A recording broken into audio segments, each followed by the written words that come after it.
and we'll be back in just a moment.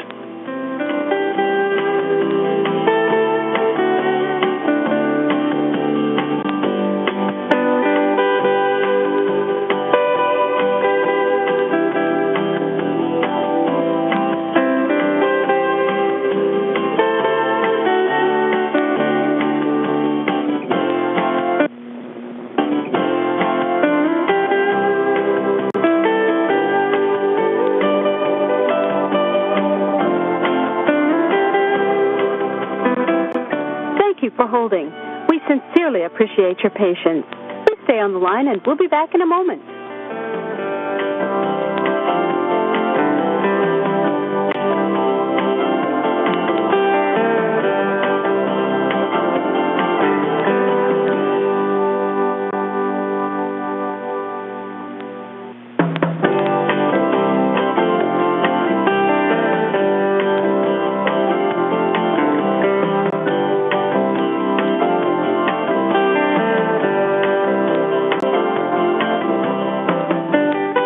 Thank you for holding.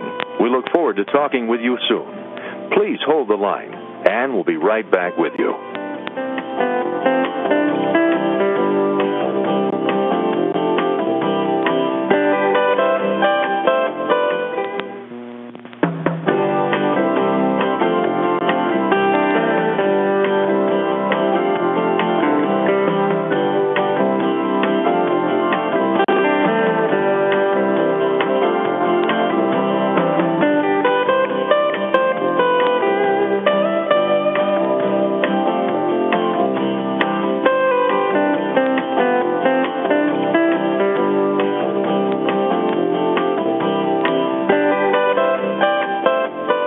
For holding.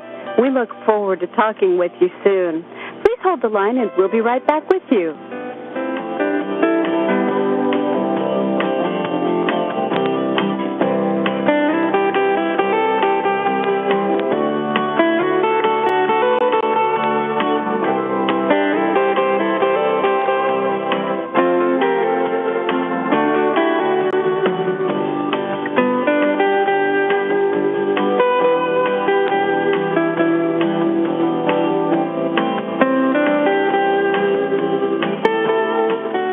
Thanks for holding. We appreciate your time and patience. Please stay on the line, and we'll be back in just a moment.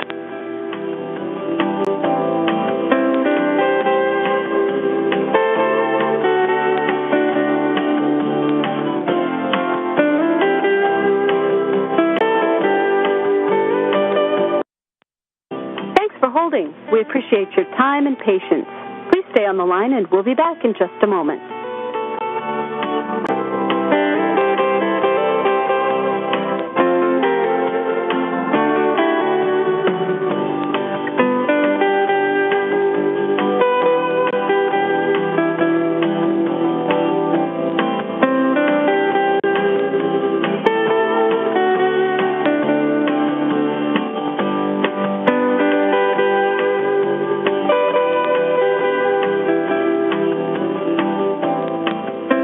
Thank you for waiting. Your patience is appreciated. Please hold the line, and we'll be right back with you.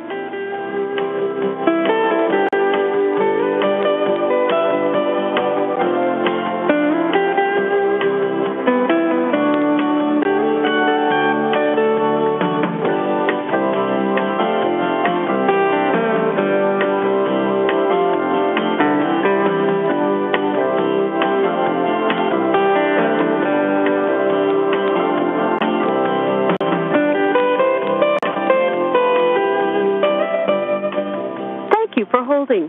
We look forward to talking with you soon. Please hold the line and we'll be right back with you.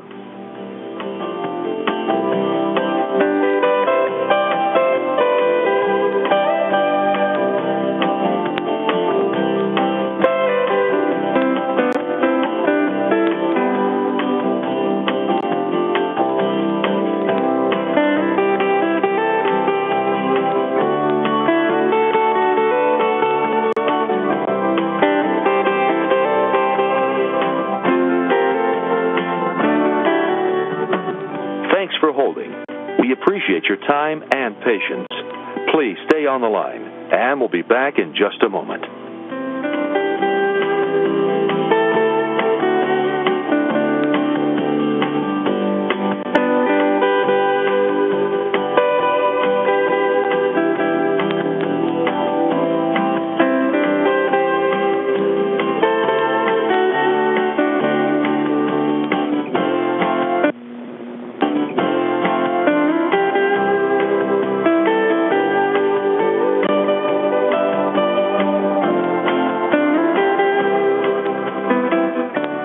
For holding. We sincerely appreciate your patience. Please stay on the line and we'll be back in a moment.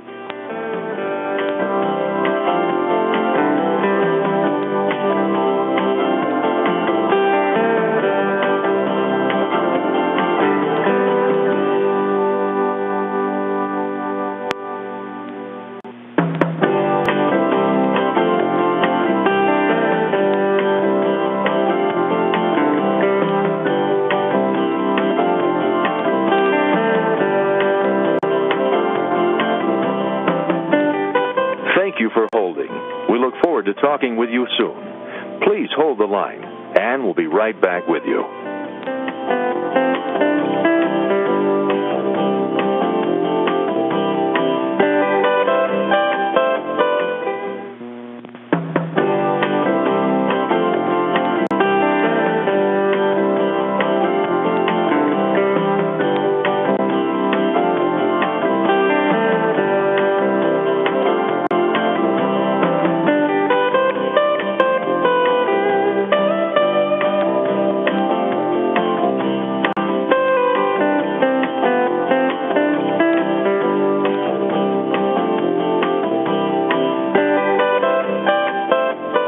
For holding.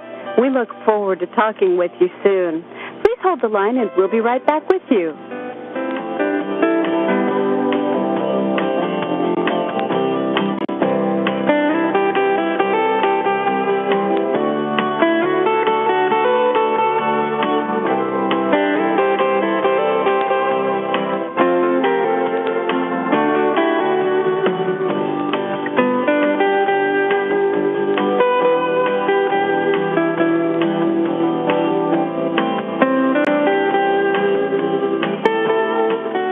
Thanks for holding. We appreciate your time and patience. Please stay on the line, and we'll be back in just a moment.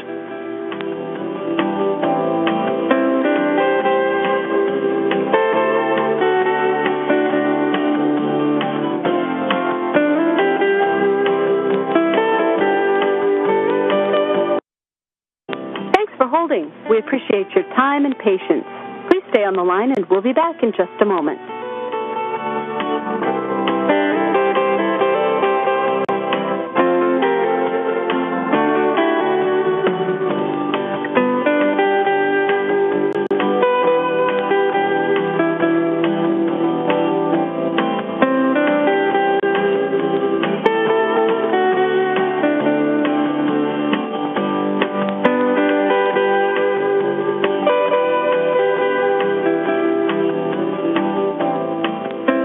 Thank you for waiting. Your patience is appreciated.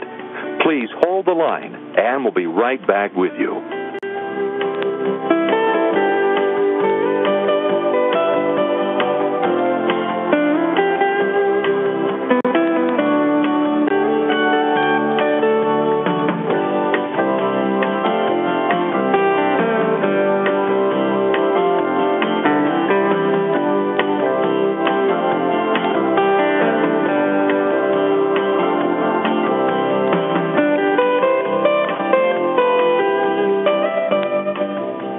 For holding.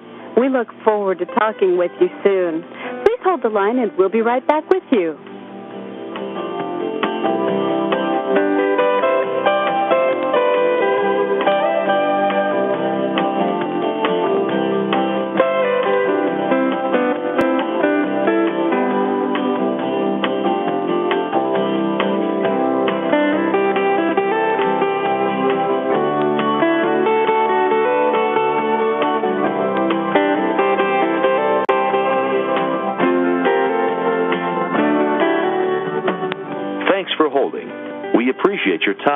and patience.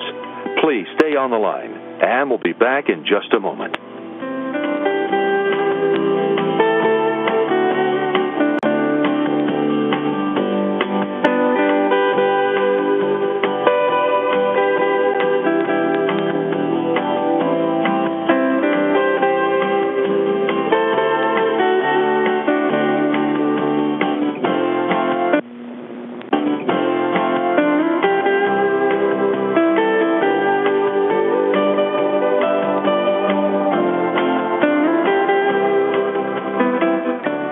For holding. We sincerely appreciate your patience. Please stay on the line and we'll be back in a moment.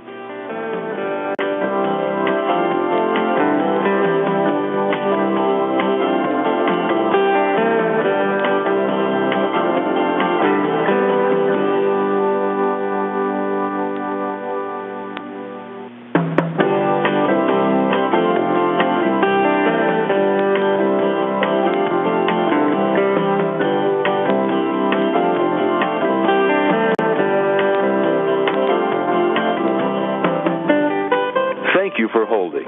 We look forward to talking with you soon. Please hold the line, and we'll be right back with you.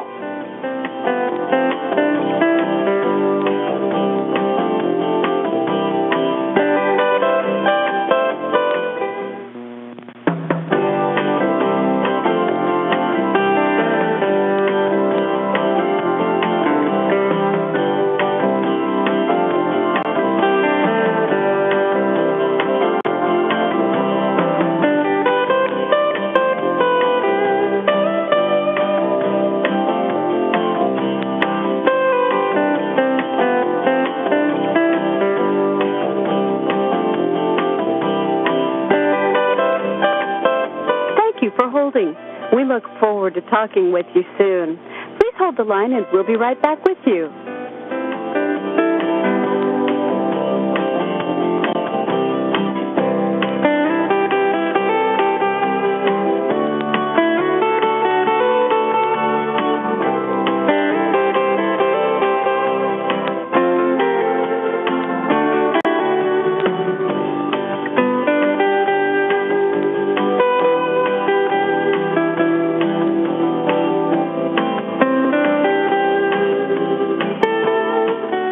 Thanks for holding. We appreciate your time and patience.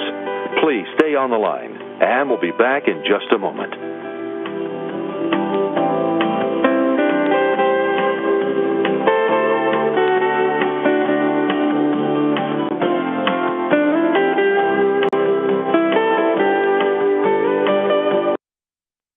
Thanks for holding. We appreciate your time and patience. Please stay on the line, and we'll be back in just a moment.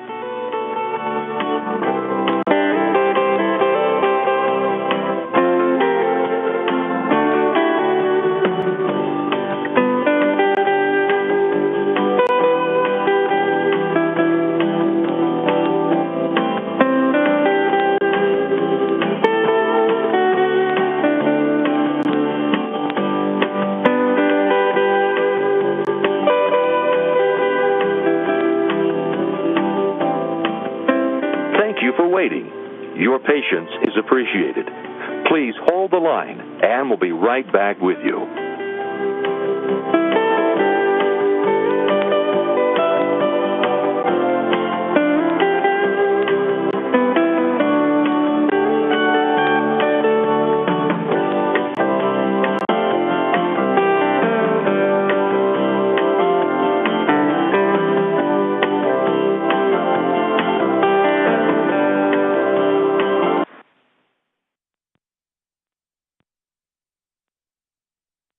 I hereby call to order the Board of Directors meetings of the New Jersey Transit Corporation, New Jersey Transit Rail Operations, Inc., New Jersey Transit Bus Operations, Inc., New Jersey Transit Mercer, Inc., and New Jersey Transit Morris, Inc.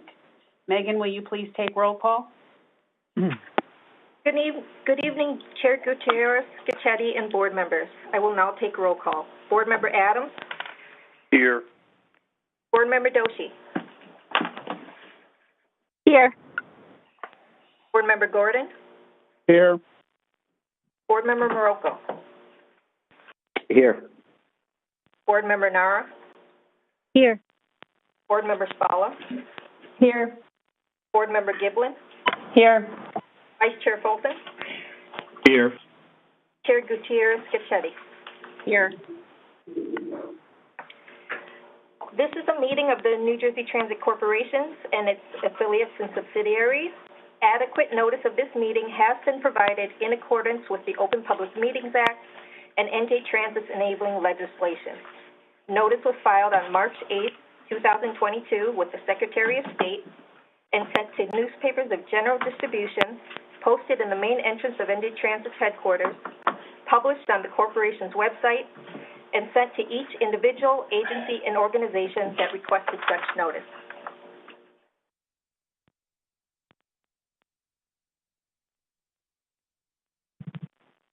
Thank you, Megan. We need to hold a brief executive session to discuss two matters that will be voted on today. May I have a motion to enter into executive session to discuss personnel matters, contract negotiations, the status of pending and anticipated litigation, and matters falling within the attorney-client privilege? So moved, Spalla. Thank you. May I have a second? Second, Marocco. Any discussion on the motion? Hearing none, Megan, please take roll call vote. Roll call vote. Board Member Adams? Yes. Board Member Doshi? Yes. Board Member Gordon? Yes. Board Member Marocco? Yes. Board Member Nara? Yes. Board Member Spalla? Yes. Board Member Giblin? Yes. Vice Chair Fulton? Yes. Chair Gutierrez-Scacchetti. Yes. Motion carried. Operator, please move board and staff into exec session. Thank you. Please stand by. Members of the public join today's meeting. You will go on music hold for the duration of the executive session. Please stand by while I initiate the executive session.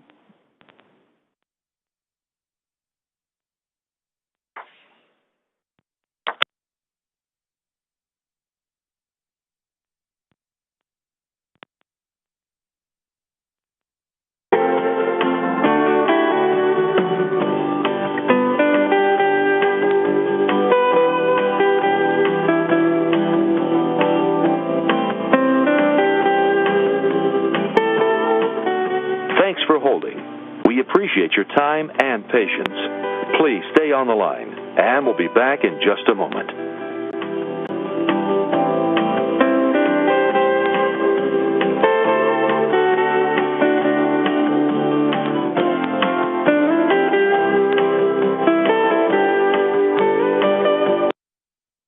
Thanks for holding. We appreciate your time and patience. Please stay on the line, and we'll be back in just a moment.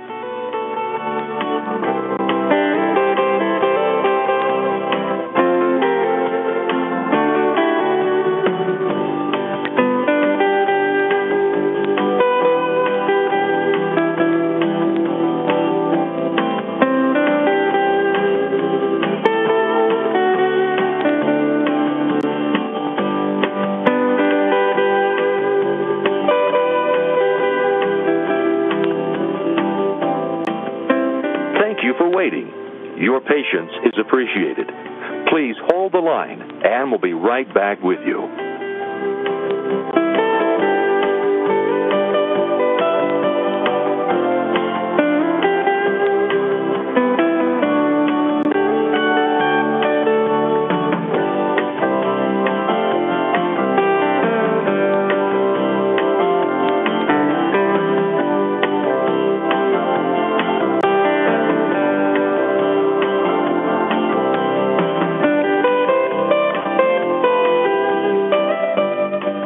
Thank you for holding.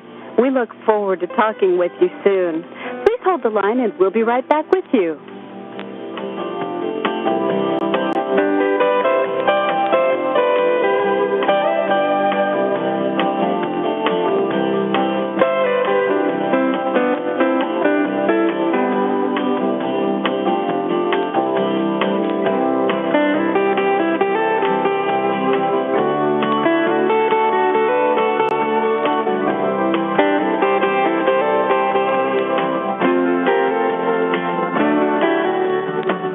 Thanks for holding. time and patience. Please stay on the line, and we'll be back in just a moment.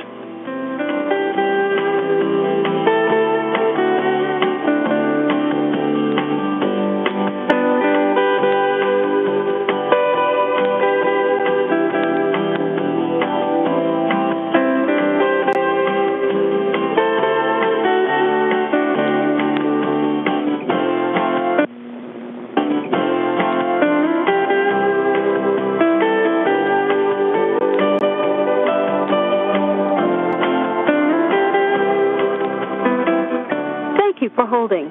We sincerely appreciate your patience. Please stay on the line and we'll be back in a moment.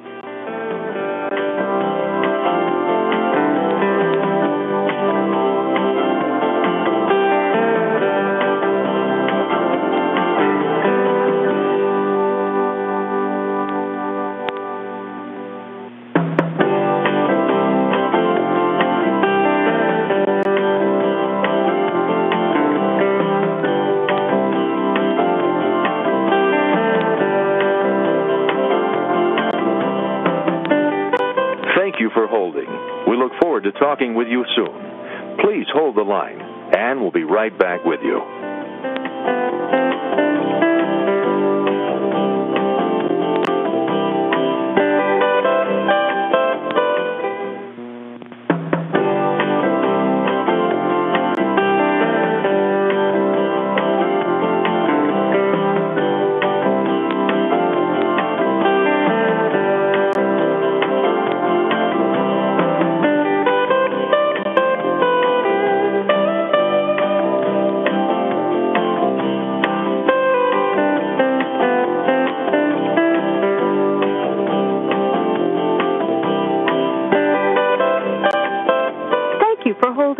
We look forward to talking with you soon. Please hold the line and we'll be right back with you.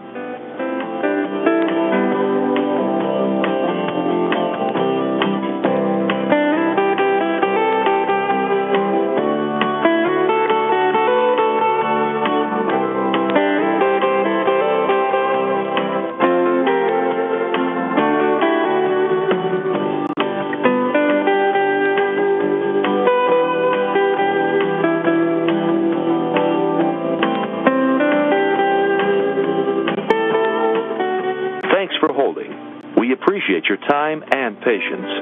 Please stay on the line, and we'll be back in just a moment.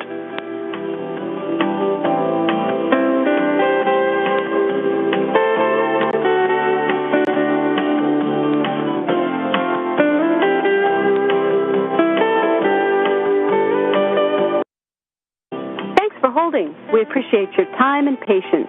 Please stay on the line, and we'll be back in just a moment.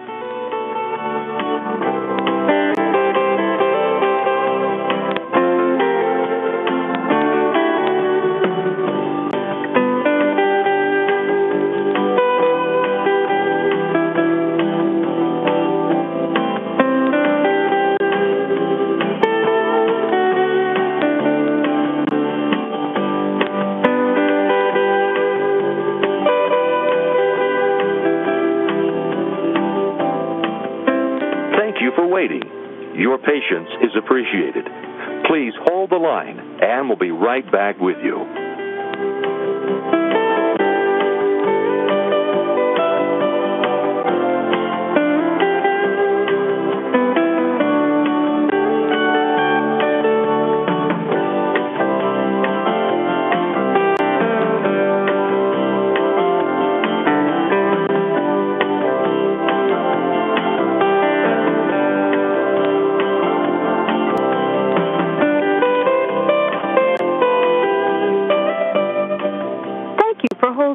We look forward to talking with you soon. Please hold the line and we'll be right back with you.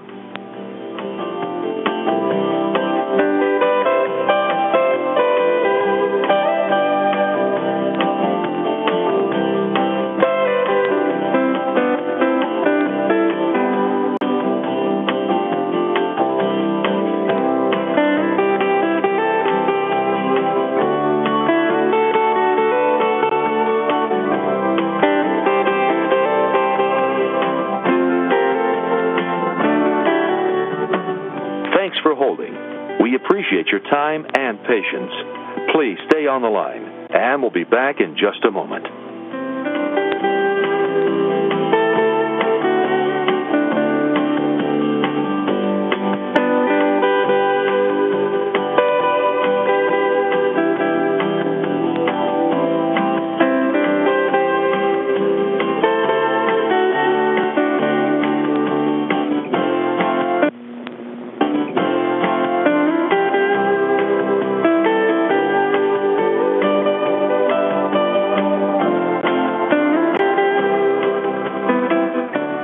For holding. We sincerely appreciate your patience. Please stay on the line and we'll be back in a moment.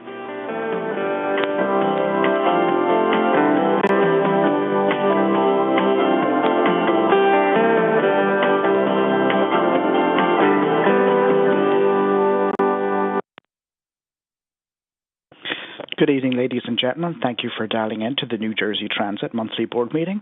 The board meeting will begin at approximately 6 p.m. If you wish to enter the queue to make a public comment for the public comment period, you can enter the queue now by pressing star 1 on your telephone keypad. Once again, if you wish to enter the queue to make a public comment in this evening's board meeting, please press star 1 on your telephone keypad now to enter the public comment queue. Thank you very much.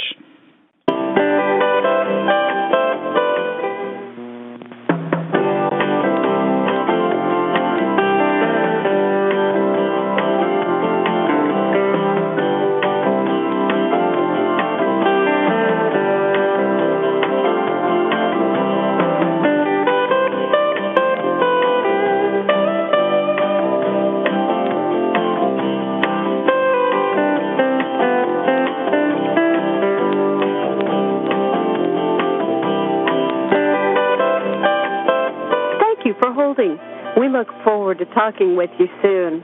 Please hold the line and we'll be right back with you.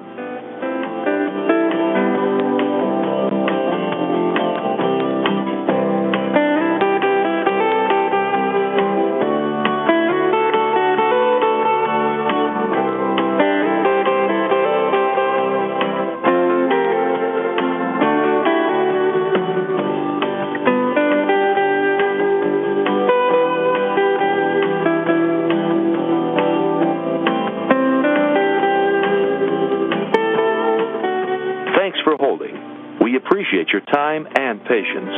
Please stay on the line, and we'll be back in just a moment.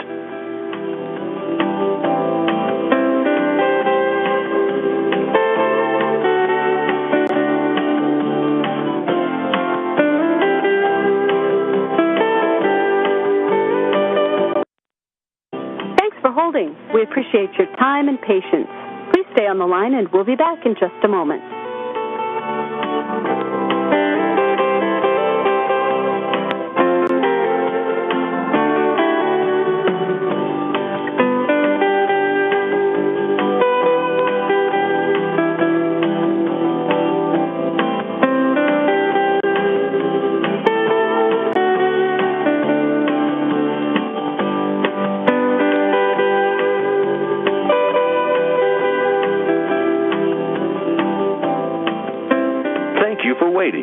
Your patience is appreciated.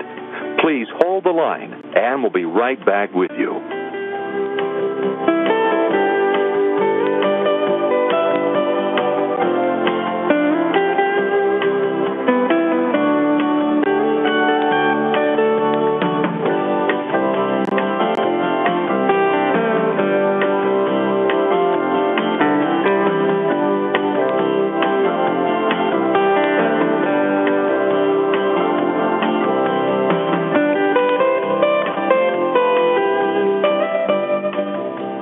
For holding. We look forward to talking with you soon. Please hold the line and we'll be right back with you.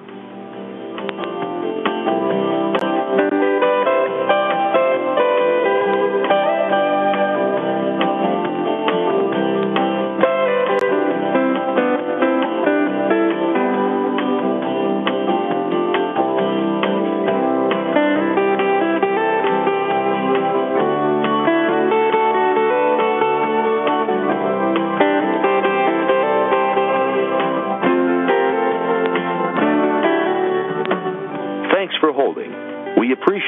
time and patience. Please stay on the line, and we'll be back in just a moment.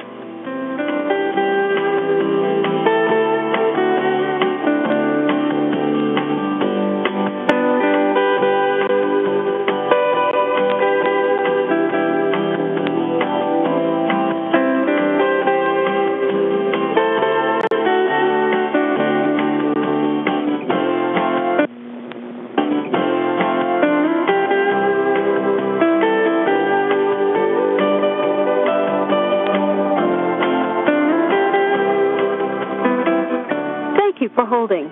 We sincerely appreciate your patience. Please stay on the line and we'll be back in a moment.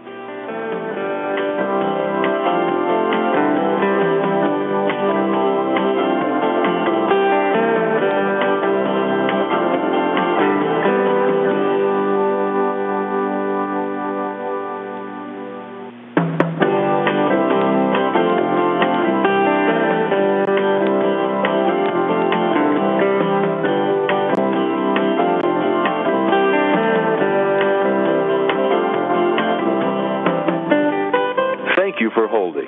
We look forward to talking with you soon. Please hold the line, and we'll be right back with you.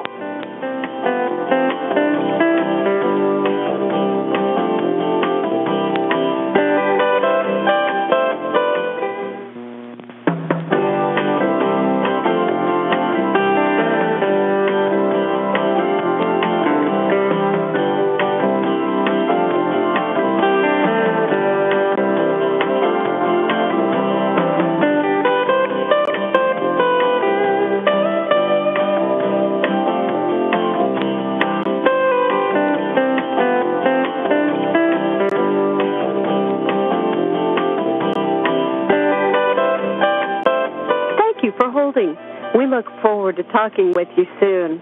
Please hold the line and we'll be right back with you.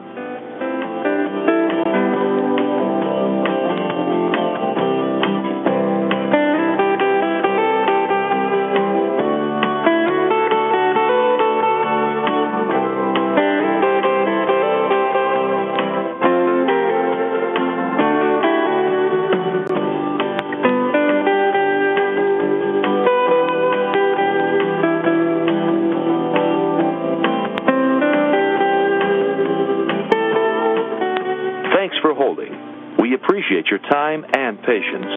Please stay on the line, and we'll be back in just a moment.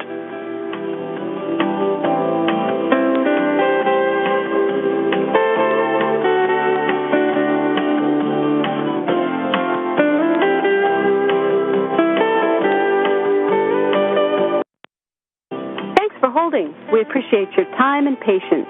Please stay on the line, and we'll be back in just a moment.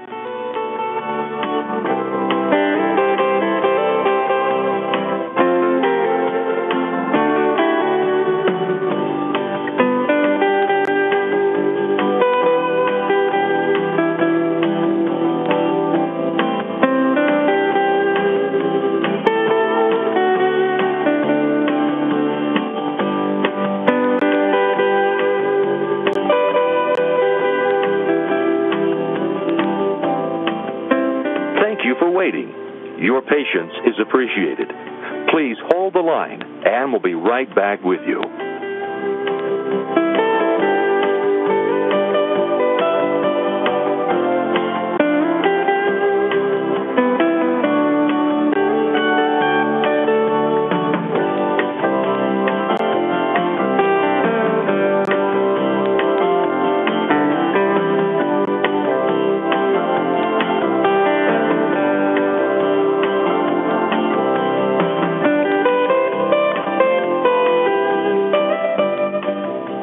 For holding. We look forward to talking with you soon. Please hold the line and we'll be right back with you.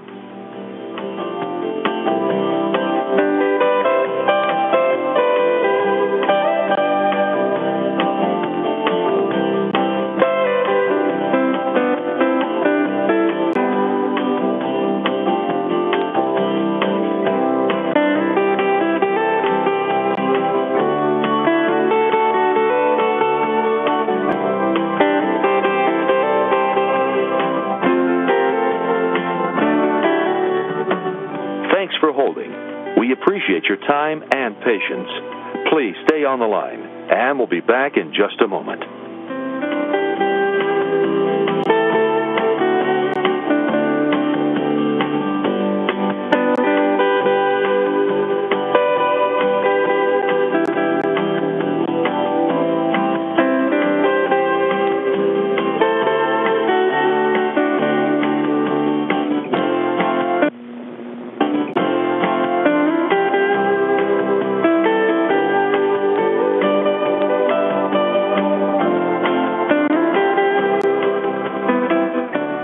For holding. We sincerely appreciate your patience. Please stay on the line and we'll be back in a moment.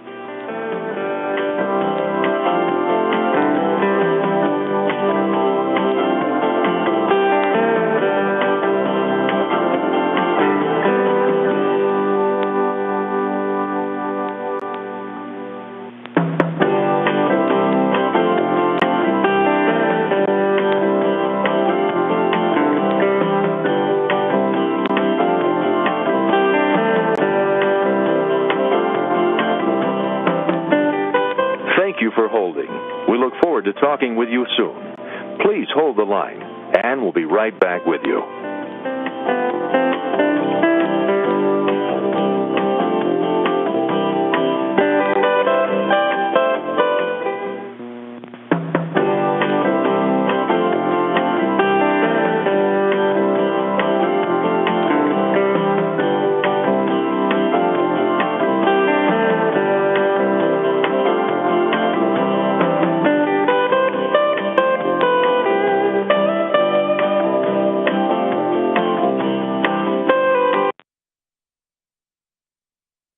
Good evening, ladies and gentlemen. Thank you for joining.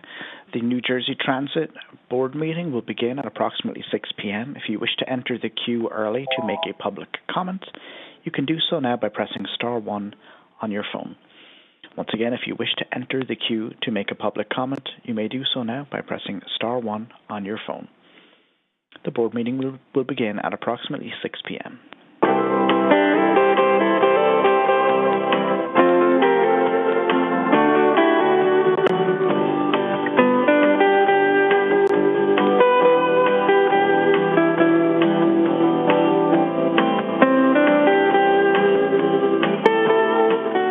Thanks for holding. We appreciate your time and patience. Please stay on the line, and we'll be back in just a moment.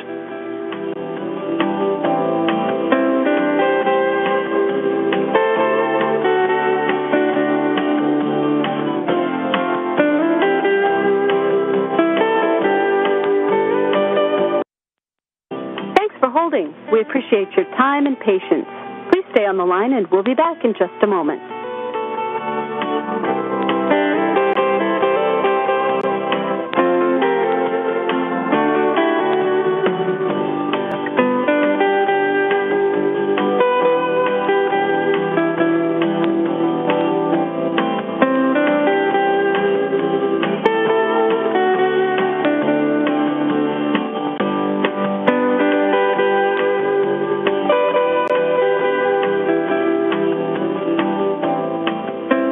Thank you for waiting. Your patience is appreciated. Please hold the line, and we'll be right back with you.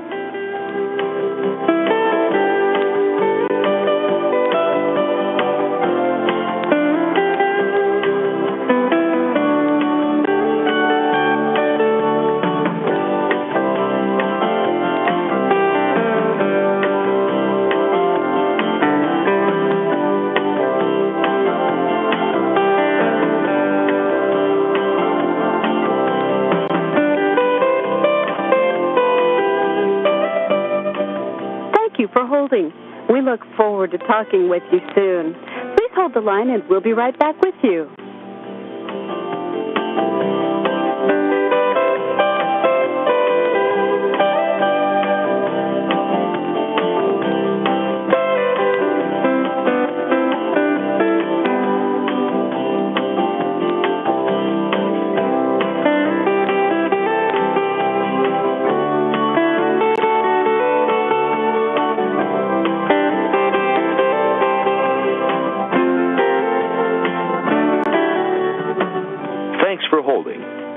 appreciate your time and patience. Please stay on the line, and we'll be back in just a moment.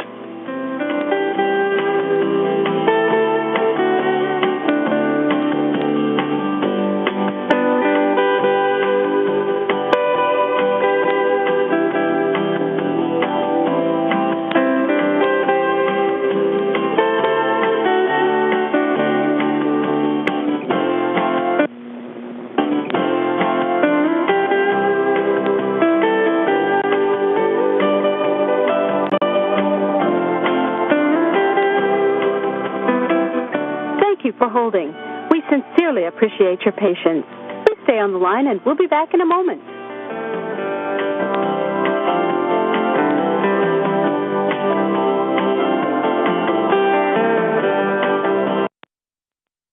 Good evening, ladies and gentlemen. Once again, thank you for dialing in to the New Jersey Transit Board meeting.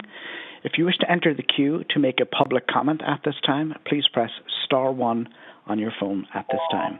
Once again, if you wish to enter the queue to make a public comment, you can press star 1 on your phone at this time. Your conference will begin very shortly. Holding. We look forward to talking with you soon. Please hold the line, and we'll be right back with you.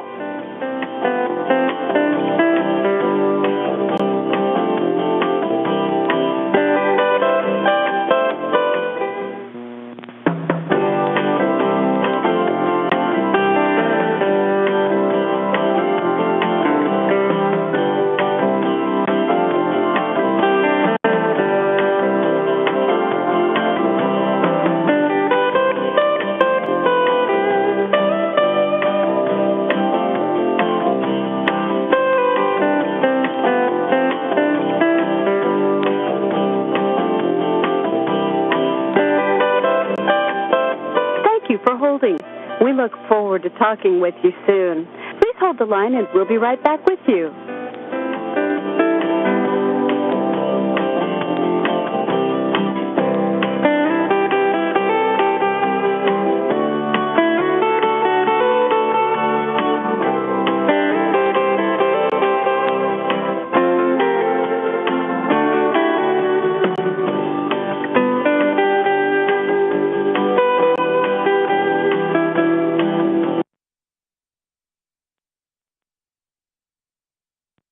I hereby reconvene the open session board meeting. Megan, would you please take roll call? Board Member Adams? Here. Board Member Doshi? Here. Board Member Gordon? Here. Board Member Morocco? Here. Board Member Nara? Here. Board Member Spalla? Here. Board Member Giblin? Here. Vice Chair Fulton? Here. Chair Gutierrez-Gichetti? Here. At this time, I would ask for a motion and a second to approve the minutes of the February 9th, 2022 board meeting. Motion, Nara. May I have a second? Second, Giblin. Is there any discussion on the motions? Hearing none, Megan, please take roll call vote. Roll call vote. Board Member Adams? Yes. Board Member Doshi? Yes. Board Member Gordon? Yes. Board Member Morocco? Yes. Board Member Nara? Yes. Board Member Spalla? Yes. Board Member Giblin? Yes. Vice Chair Fulton? Yes. Chair Gutierrez-Gichetti? Yes. Motion carried.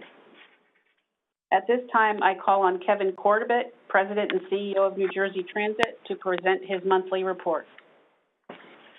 Yes, good evening, Chair and members of the board, and good evening to all the members of the public joining us online. Tonight, I'll begin again with this month's COVID-related information, and I'm pleased to note that positive COVID cases at NJ Transit continue to decline. 17 employees out of approximately 12,000 are currently positive, down from 65 at our last board meeting, and down dramatically from a height of 821 just 2 months ago on January 12th.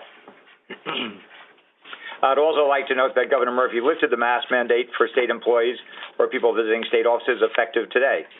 As a result, NJ Transit administrative office locations, including our headquarters location here in Newark, are now mask optional for all employees and visitors. On a personal note, I must say it's great to be back in the office and be able to see people's smiling faces again. Although certain restrictions are being lifted, it's important to note that masks are still required for both customers and employees on vehicles and within indoor stations and waiting rooms, as the Transportation Security Administration, TSA, recently extended its mask mandate through April 18, 2022. As a reminder, this directive is federally mandated across all public transportation networks throughout the United States, including at airports and onboard commercial aircraft. To help our customers remain aligned with this directive, NJ Transit has to date distributed more than 155,000 free masks. Our New Jersey Transit Police Department also remains out in force throughout the system, continuing to conduct their mask compliance details and providing masks to anyone who needs one. As COVID cases decline nationwide, we continue to see incremental gains in NJ Transit ridership levels. Weekday rail ridership, which last month was approximately 40% of pre-COVID levels, is now exceeding 50%. Average rail ridership on weekends is also recovering and is up to approximately 70% of pre-COVID levels. System-wide bus ridership is up to approximately 62% of pre-COVID levels, with interstate ridership into New York up from about 55% of pre-COVID levels last month to approximately 60% this month.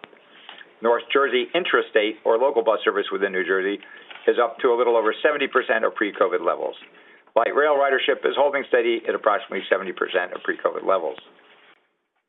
Also regarding ridership, I'd like to point out that on a relative basis, NJ Transit's ridership appears to be bouncing back stronger than many of our peer agencies across the country. NJ Transit provided ridership data demonstrating as much to both the Washington Post and the Wall Street Journal this month. Both of these media outlets reached us for articles examining nationwide transit ridership post-COVID. As media outlets nationwide debate the future of transit, we remain optimistic that ridership will ultimately return and eventually grow beyond pre-pandemic levels. Historic high and rapidly increasing gas prices, along with rising traffic levels post-Omicron, we believe will likely continue to drive customers back to our system. Of course, that doesn't mean we're letting up at all when it comes to attracting customers back to our system, and I'll share two quick updates on that front. First, cumulative sales of our FlexPass ticketing option now totaled more than $16 million since we were among the first agencies to launch this flexible ticket option in February of last year, representing more than 3.5 million trips and more than 180,000 FlexPasses sold. And since launching last April, our NJT Rewards program now boasts more than 107,000 participating members and 116 participating retail, entertainment, and dining venues. As all of us here know, transit is one of the best ways to go green from an environmental perspective, but this month going green takes on another meaning: travel for St. Patrick's Day. Toward that end, NJ Transit encourages customers to leave the driving to us when traveling to various St. Patrick's Day celebrations throughout the region, and we're making it as easy as possible. We provided enhanced rail capacity for the annual St. Patrick's Day Parade in Belmar on Sunday, March 6th, and we'll offer full regular weekday service on all trains, buses, and light rail systems for the St. Patrick's Day Parade in New York City on March 17th. At other major celebrations over the coming weeks, including Pearl River, NJ Transit will accommodate the anticipated larger volume of customers attending festivities with some enhanced capacity for select events. Before moving on to our agenda this evening, I want to provide a brief update on the status of repairs to the infrastructure on our M&E line, which has also had significant impact on our Gladstone line service. As many of you know, last week a massive tree from an adjacent property measuring 6 feet in diameter fell on a steel catenary gantry structure that supports the overhead wires above 3 tracks. The structure was reduced to twisted wreckage that had to be removed from the tracks. The new structure is in the process of being fabricated, which will take some time.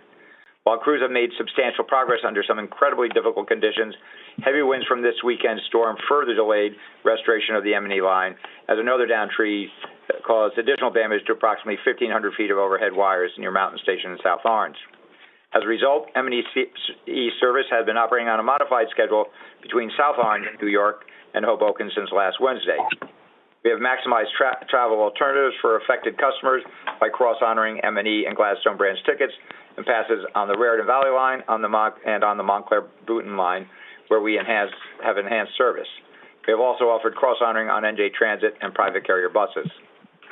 We appreciate our customers' patience while we have had crews literally working around the clock for a week to repair the extensive damage caused by the storms, including building a temporary catenary structure to get service up and running as soon as possible.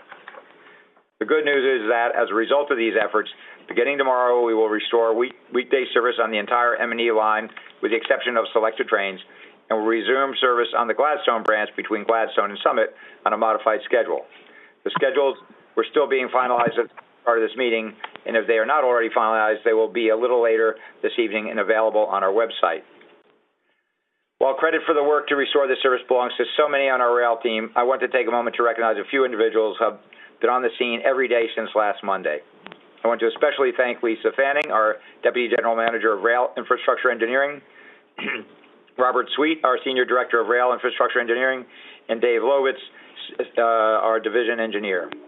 In order to help appreciate just how hard Lisa, Robert, and Dave and their dedicated teams have been working for more than a week, a picture is worth 1,000 words, and I encourage all of you to visit njtransit.com/MorrisEssexUpdate to view the photos of the incredible work that's been done since last Monday.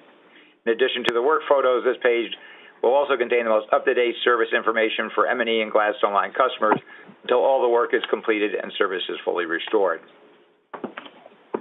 Moving on to our agenda today, I'd like to highlight one item for board consideration that will mark a significant step in achieving our zero-emission bus program. Today, we will seek board approval for a contract to begin the first phase of our bus garage modernization program. This phase involves a system-wide survey and assessment of all of our 16 bus garages, along with the design and construction assistance services for the installation of charging infrastructure at our Hilton garage in Maplewood. This is a critical component of our mission to transition to 100% zero-emission bus fleet, aligning with Governor Murphy's Energy Master Plan.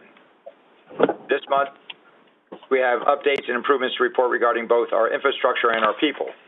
What's going on with the bill? Could everyone please go on mute? We're hearing other folks' conversations. Thank you. Kevin. Thank you, Diane. Beginning with infrastructure, as ridership continues to grow, we are planning for the future by advancing our estimated $536 million Northern Bus Garage project. Earlier today, NJ Transit held an industry forum for this large-scale, innovative, and transformational project, through which we will build a new bus garage that will accommodate up to 500 buses. As many of you know, this project is critically important for NJ Transit bus operations, not only to meet the current and future demand of our existing garages, which are already at or beyond capacity. This garage will be the first in our history to be built from the ground up with the necessary charging infrastructure to support a 100% zero-emission bus fleet. Approximately 150 industry professionals representing 85 firms registered for the forum and participated with feedback will now be used to advance the project into its next phase. Another significant and advancing infrastructure project is Transit Grid, a critical element for progressing NJ Transit's service reliability and sustainability mission. NJ Transit is committed to maximizing the renewables and clean energy components in this project.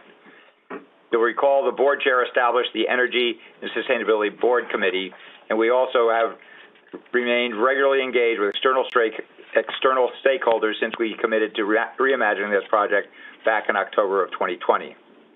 And I do want to reiterate and make it very clear we have been listening to our stakeholders. I want to reinforce just a few of the commitments we've made to assure all our stakeholders and members of the public that we've taken all this feedback seriously. First, we are committed to building this critically resilient facility in a way that meets the core project goal, maintaining vital rail and light rail service and key facility and terminal operations for our customers in the event of local and regional power interruptions. Second, we are equally committed to building it in a way that maximizes renewables and clean energy components to the greatest extent possible. We hope that's 100%, but we won't know that until we receive the proposals from our 4 innovative and highly qualified firms bidding on the project. In the meantime, we've taken several substantive measures based on the feedback from our extensive engagement with external stakeholders to give us the best possible chance to get there. This includes strengthening the RFP language on renewables and clean energy. We encourage the most innovative designs and underscore our commitment to the cleanest possible solution. We're providing up to 3 $1 million stipends to 3 of the 4 firms who ultimately aren't successful in securing the contract award.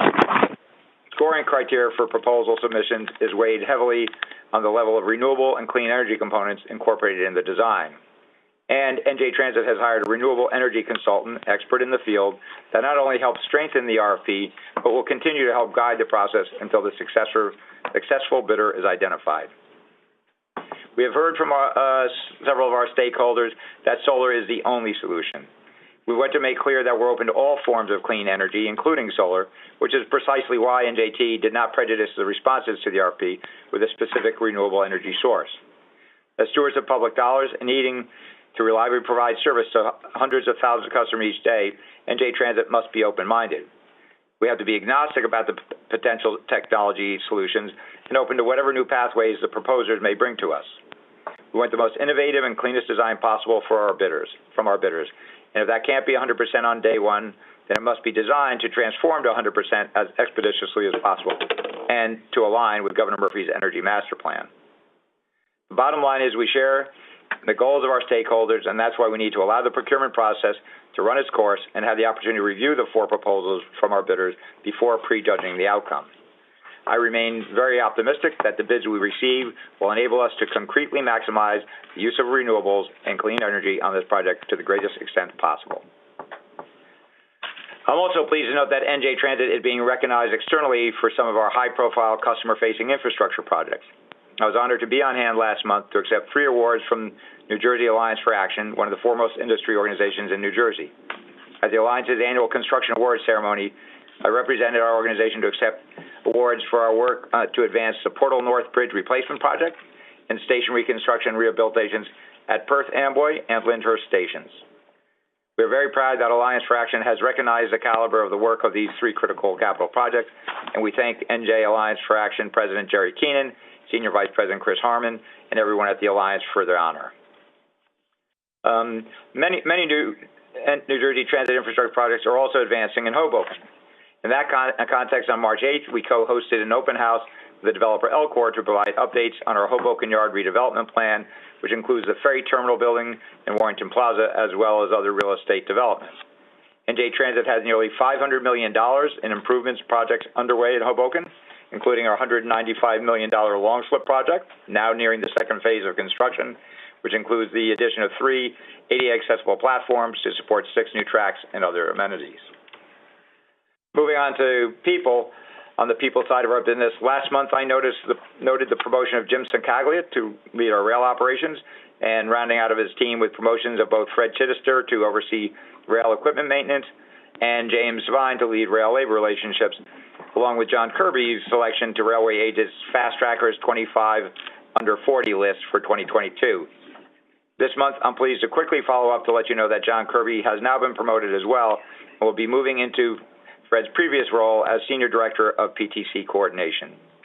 Under Jim Cicaglia's leadership, we are putting into place the next generation of rail operations leadership to continue the progress we've made over the last 4 years.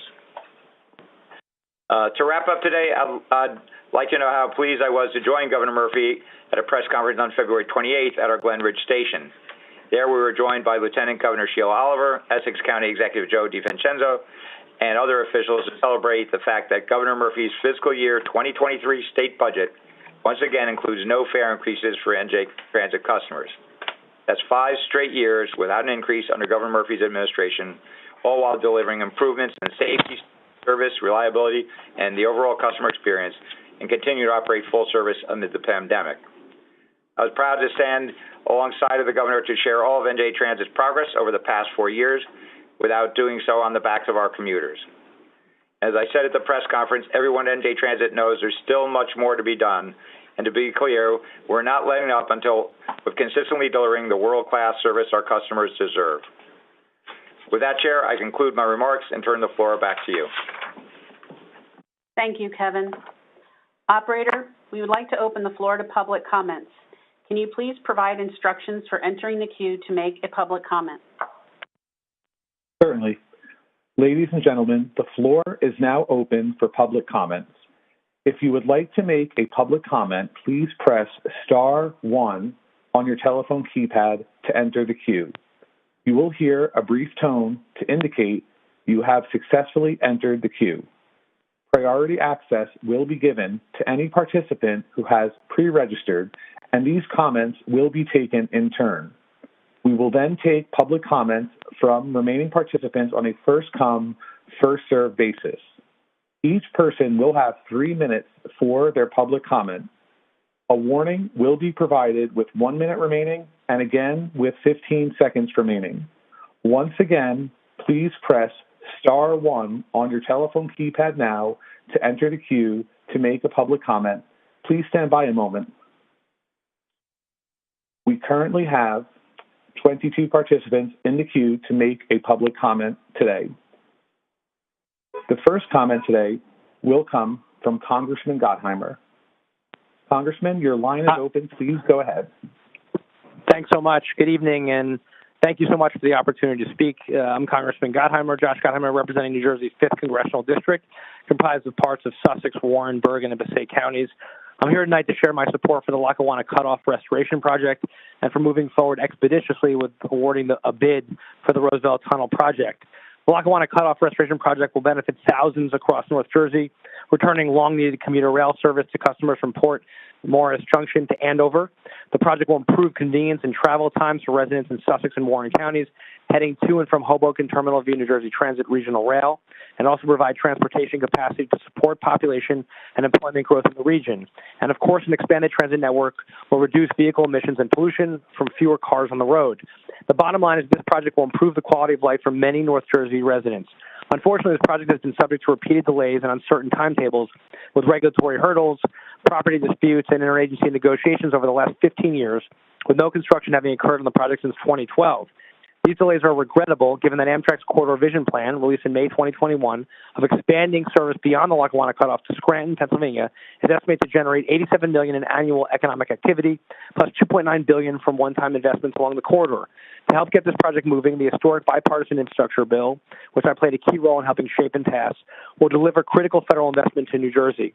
The $22 billion in new investment for Amtrak, including the bill, can be used to support Amtrak's proposed service expansion into Northwest Pennsylvania.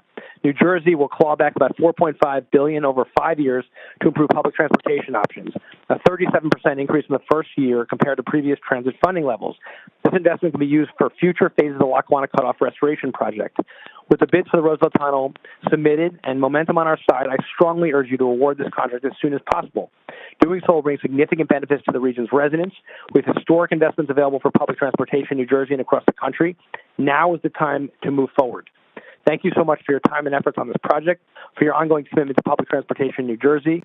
I look forward to working with you in the coming months to fully implement the new bipartisan infrastructure bill and move this project forward. Again, very eager to get this moving. We've been waiting long enough. I fought very hard for infrastructure dollars federally, as did my colleagues, to get more resources for New Jersey for projects just like this one. I know we've got support from the state senators and other members of Congress like Mikey Sherrill and others in the area. We have to get this done. It's critically important. Let's not hold it up in bureaucracy. Please, please, please, it's too important to the community. Thanks and take care. God bless. Thank you. The next public comment, or apologies, the next comment is Senator Arrojo. Senator, your line is live. You may begin. Thank you very much. And thank you, Chairwoman, for allowing me the opportunity to address the board. And I want to thank you for your call today. You've always been extremely responsive. I had sent you an email to express my disappointment to hear that an item related to the first phase of the Lackawanna Cutoff project was pulled from this evening's agenda.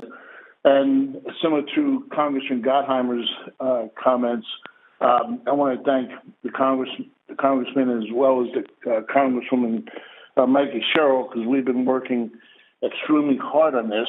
And I'm hearing through several channels that there may be some members who have spoke disparagingly about the project that we've all been working on for many, many years. And me as being the prime sponsor of the renewal of the Transportation Trust Fund, I know, Chair, you and I have had many, many discussions, and we've discussed the lack of mass transit options for my constituents.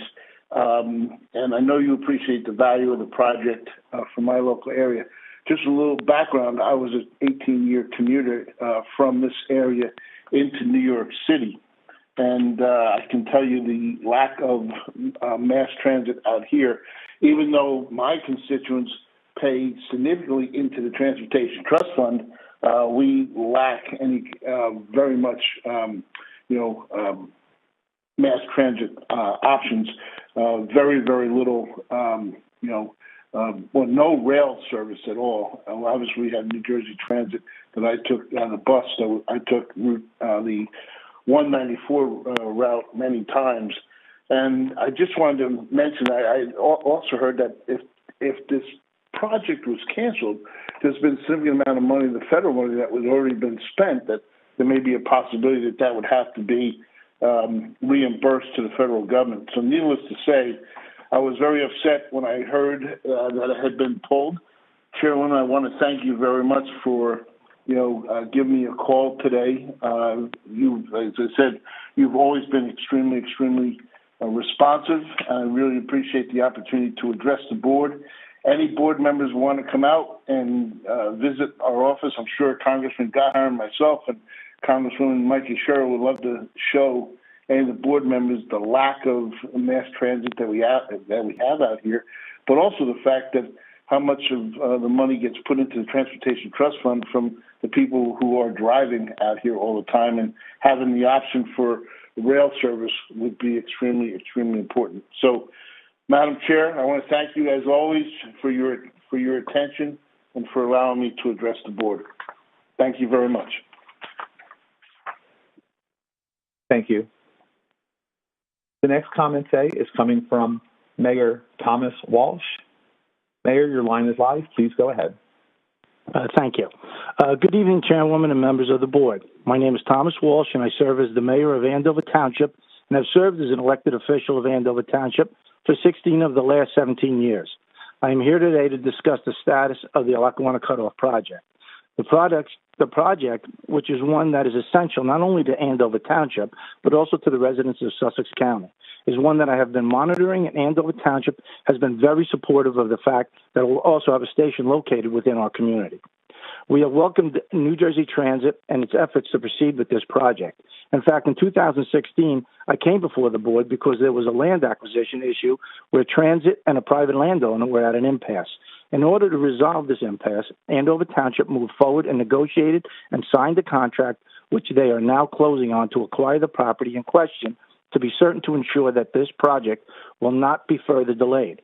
As we continue to monitor the progress of the project, there is the realization after our discussions with Amtrak officials that, in fact, the long-term goal of rail passenger service of the Lackawanna Cutoff from Hoboken to Scranton, Pennsylvania, may be a reality. As a result of the Infrastructure Investment and Jobs Act signed by the President of the United States on November 15, 2021, there is federal funding available for the connection of the Lackawanna Cutoff across the state lines to Pennsylvania.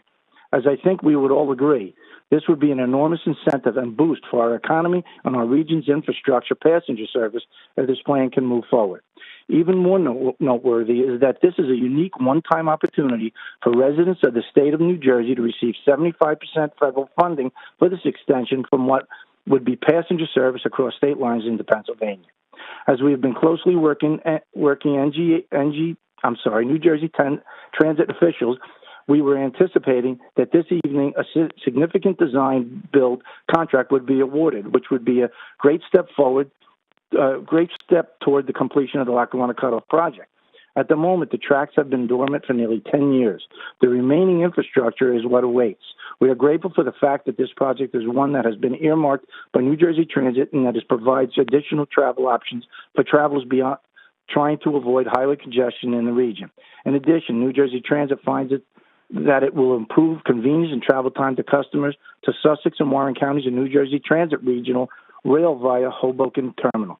So I am before you this evening asking you to please provide me with an update on the next phase of the project, as which I anticipate this evening the agenda would have the design have completion. I note that without this moving this forward, not only does it jeopardize the completion of the project, it further jeopardizes an opportunity in the eyes of federal government and specifically the Federal Railroad Administration, which is evaluating grants for passenger service projects to qualify for such a federal grant and funding for the residents of our state. I am not usually this patient, but I understand the demands of New Jersey Transit. However, I was promised this step was going to be considered tonight. I was told this over a year ago. I've also been waiting for since 1989, since they started this project, condemning this and buying this project, that it would be a good thing for Andover Township and the Western Corridor. Can you please provide me with an update, and will you be able to either amend your agenda this evening and include the contract, or assure me that it will be on the next agenda of the board? I will now thank you. I will thank Senator Oroho, thank Congressman Gottheimer, a couple of transit people that we've been working with, John Dalcali and Paul Weisskopf, have been fantastic people to work with, and I thank you for your time, and that's all I have. Thank you very much. Thank you. The next comment is coming from Senator Joe Cryan. Senator, your line is live. Please go ahead. Thank you, and good evening, Chairwoman, to members of the board, CEO Corbett, to all. Thank you very much for the opportunity to share. I'm going to change directions, not talk too much about the Lackawanna line, but on two resolutions that are on your agenda this evening, 2203-19 and 20, one of which is a $32 million plus award, and another for $19 million plus to Academy Bus.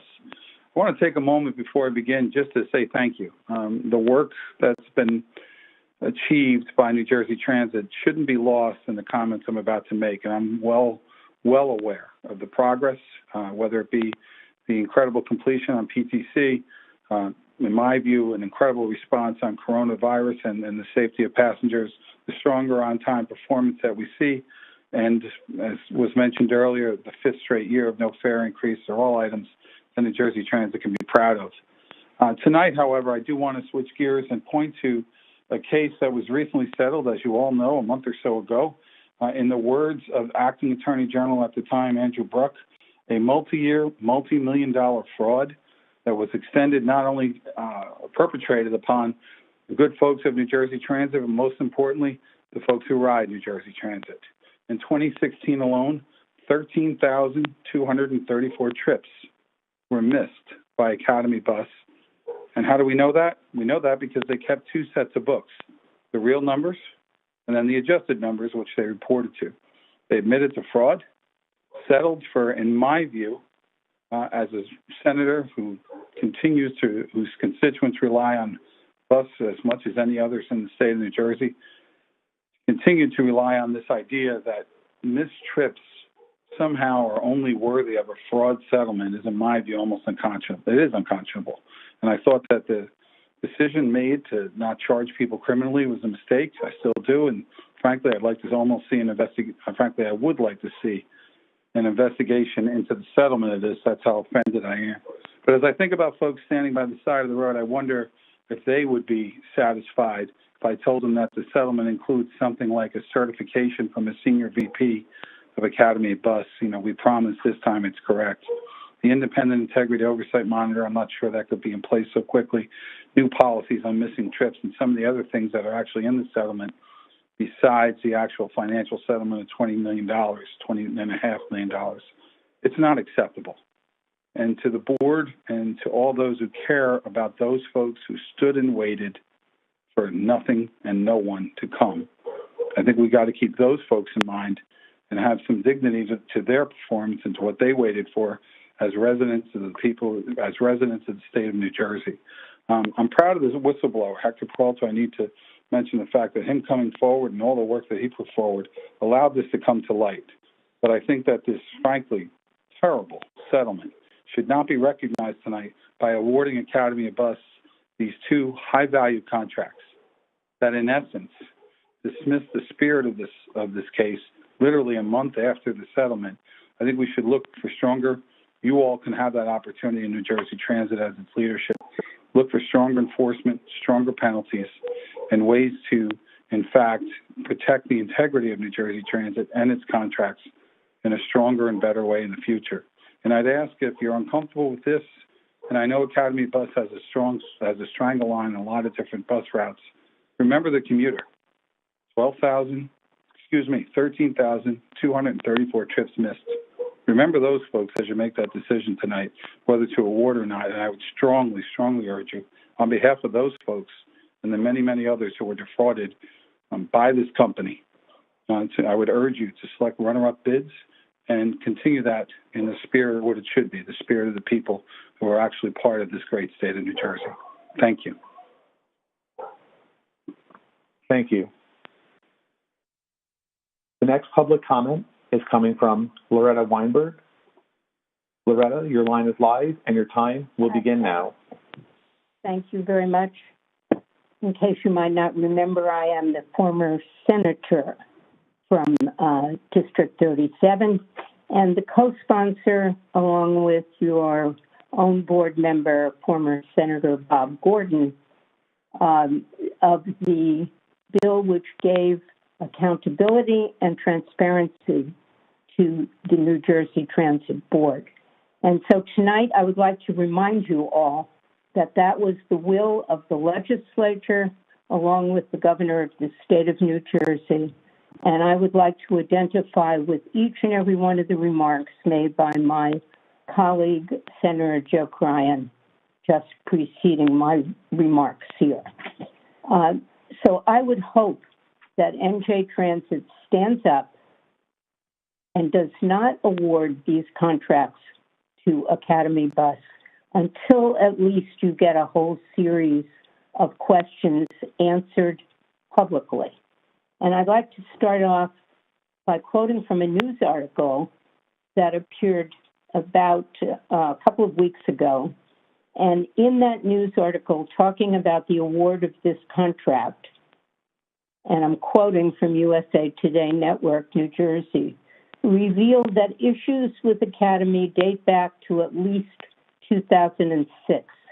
Internal auditors at the agency raised red flags about the Hoboken-based company, specifically problems with no-show buses, inadequate monitoring, and poor record-keeping. Yet the company kept securing multi-million-dollar contracts. So you might ask people in the New Jersey Transit bureaucracy, who was informed of the internal auditor concerns, and why were they not brought to the board? 1 minute remaining.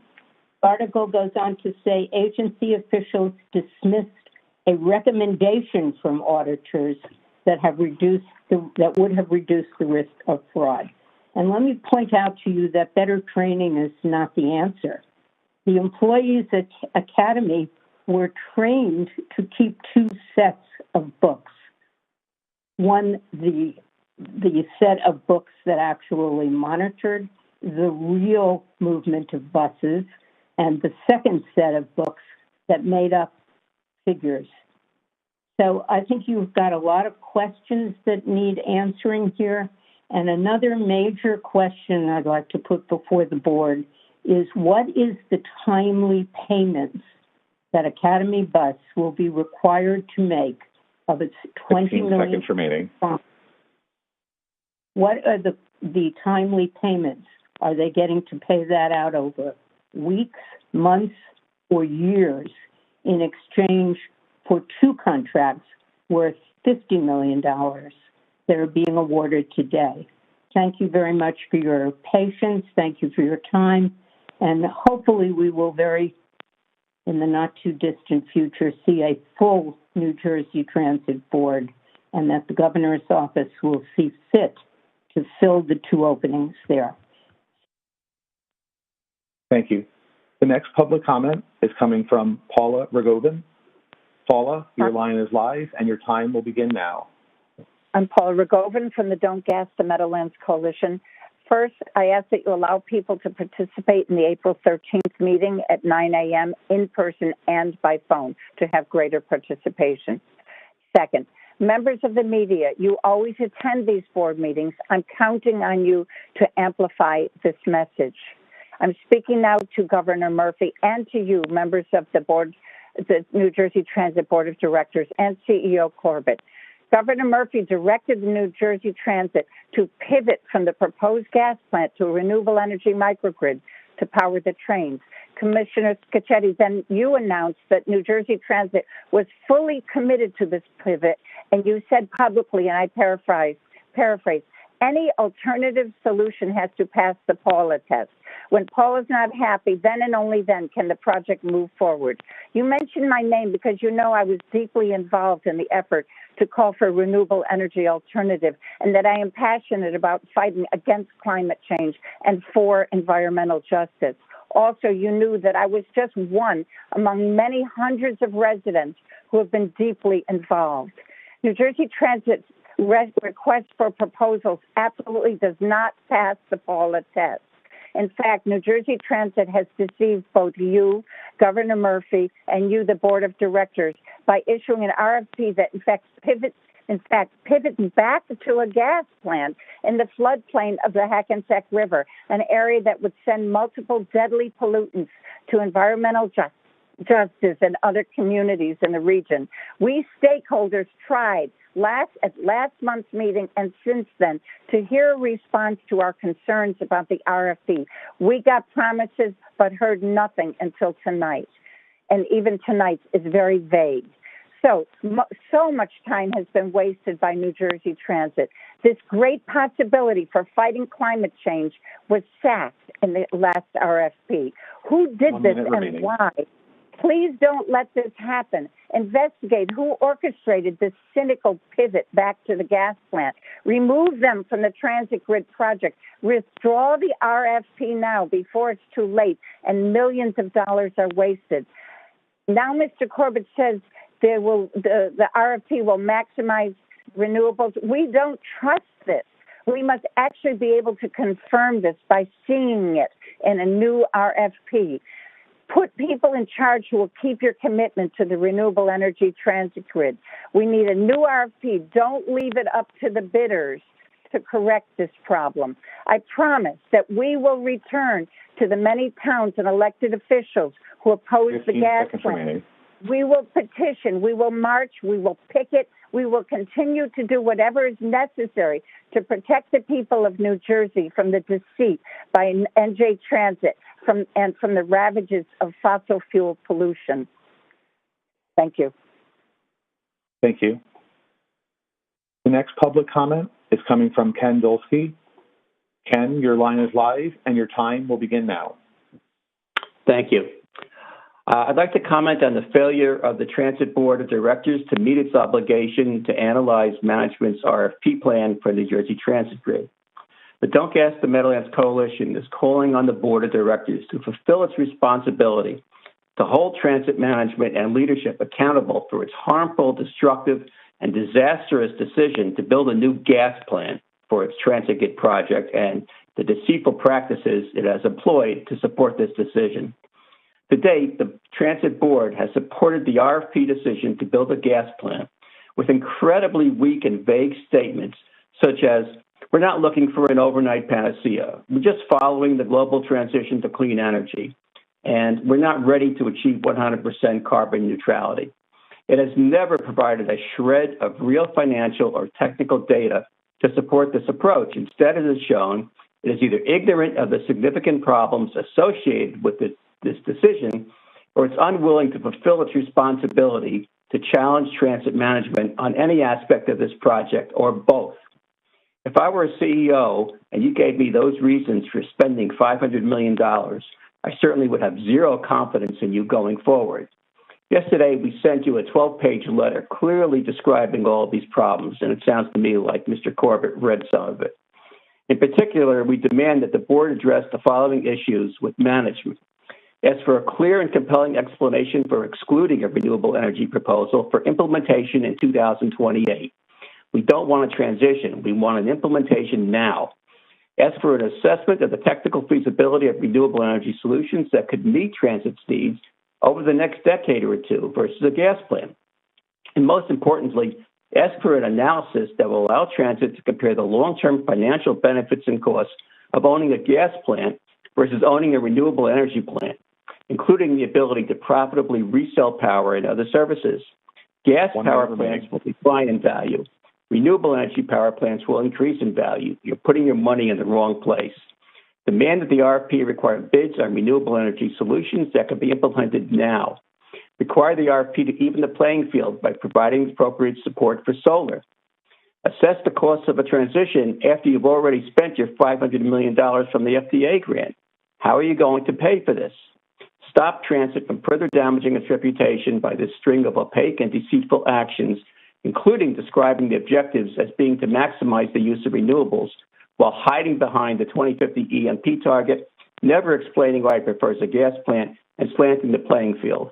And do not tell us or let management bamboozle you into thinking that the iterative RFP approach can somehow magically address all of these issues. It won't.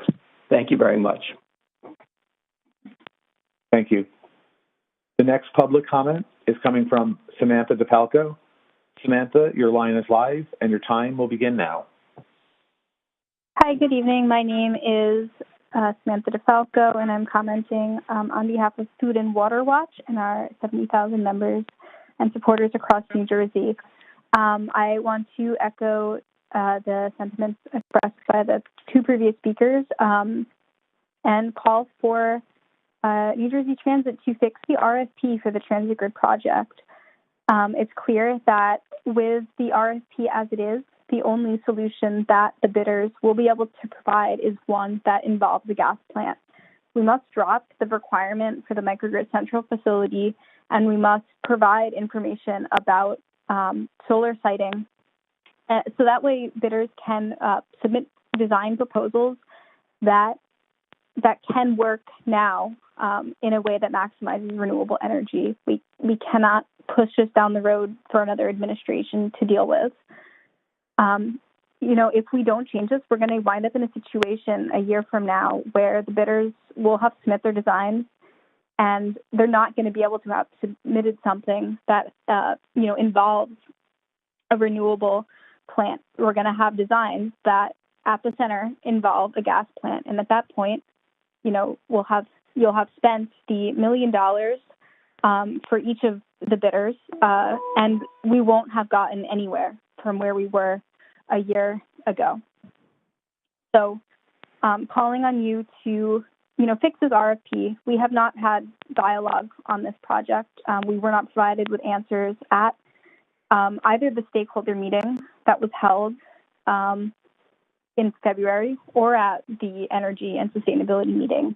We need to have a discussion about this and figure out how the RFP is going to be fixed, because it's unacceptable, for our climate and environment the way it is right now. And lastly, I want to urge the board to continue to have a call-in option for these meetings. One great thing about New Jersey Transit is that it makes our state in a lot of ways accessible for people that don't have, ability to drive cars and get around.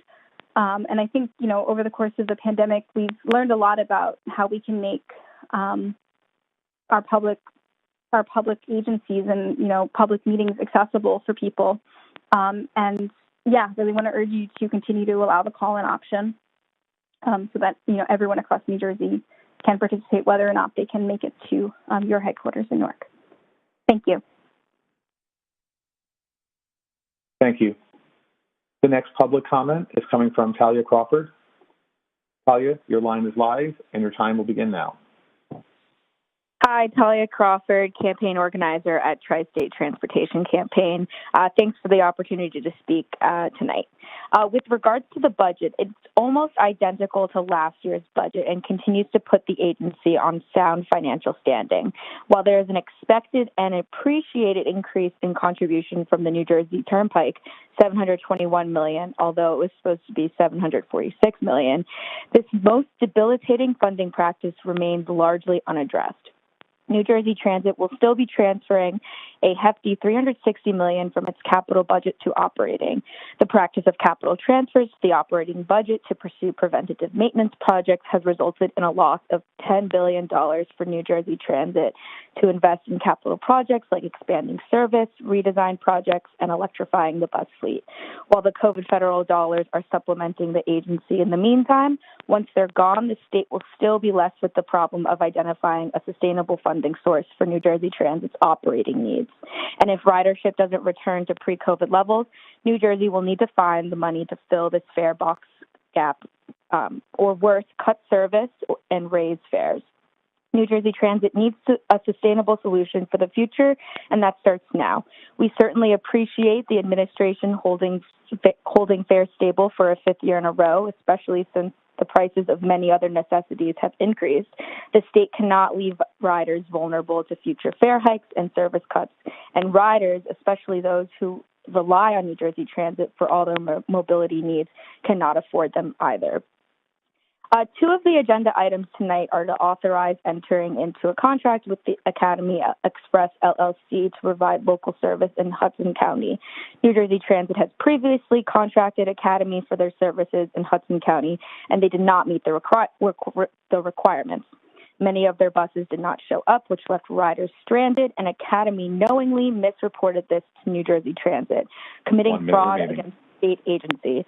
While we are aware that a settlement in this case has been reached, the largest state settlement ever outside of the healthcare sector, from the rider perspective, it does not negate nor excuse what happened. Not only did Academy defraud the state, but they defrauded New Jersey Transit customers too. And while the state was reimbursed and made whole by the actions of Academy, it is the many transit-dependent riders who depended on their service who will not be able to recover in the same way. In 2019, 43% of residents relied on public transportation to get around, making dependable service a necessity for almost half of its residents. This agency and this board has a duty to put its customers first. New Jersey Transit promises accountability, transparency, and reliable service to its customers. 15 seconds remaining. And we caution this body with moving forward with these action items this evening. Thank you for your time and looking forward to the continued work ahead. Thank you. Next public comment is coming from Tim Sevener. Tim, your line is live, and your time will begin now. Hello, yes, this is Tim Sevener from the New Jersey Association of Rail Passengers and also Don't Gas the Meadowlands. And for the New Jersey Transit Grid RFP, there's a couple things which should be added to really make sure that it's not just a giant gas plant that was planned in 2014. One is, besides a maximum of 100% for renewables, which is the obvious maximum, there should be a minimum of 70%. Also, any fossil fuel backup should only be run as a backup and for testing purposes, not under normal operations, and sell the power. The fact that New Jersey Transit is still relying on natural gas is provided in an ad which is still up, which was out February 22nd for a New Jersey Transit Director of Energy and Sustainability, which explicitly, I think it's the third item, calls for somebody knowledgeable in natural gas as one of the top items for sustainability, which only makes sense if you're going to do that as the major component of the transit grid. That's that.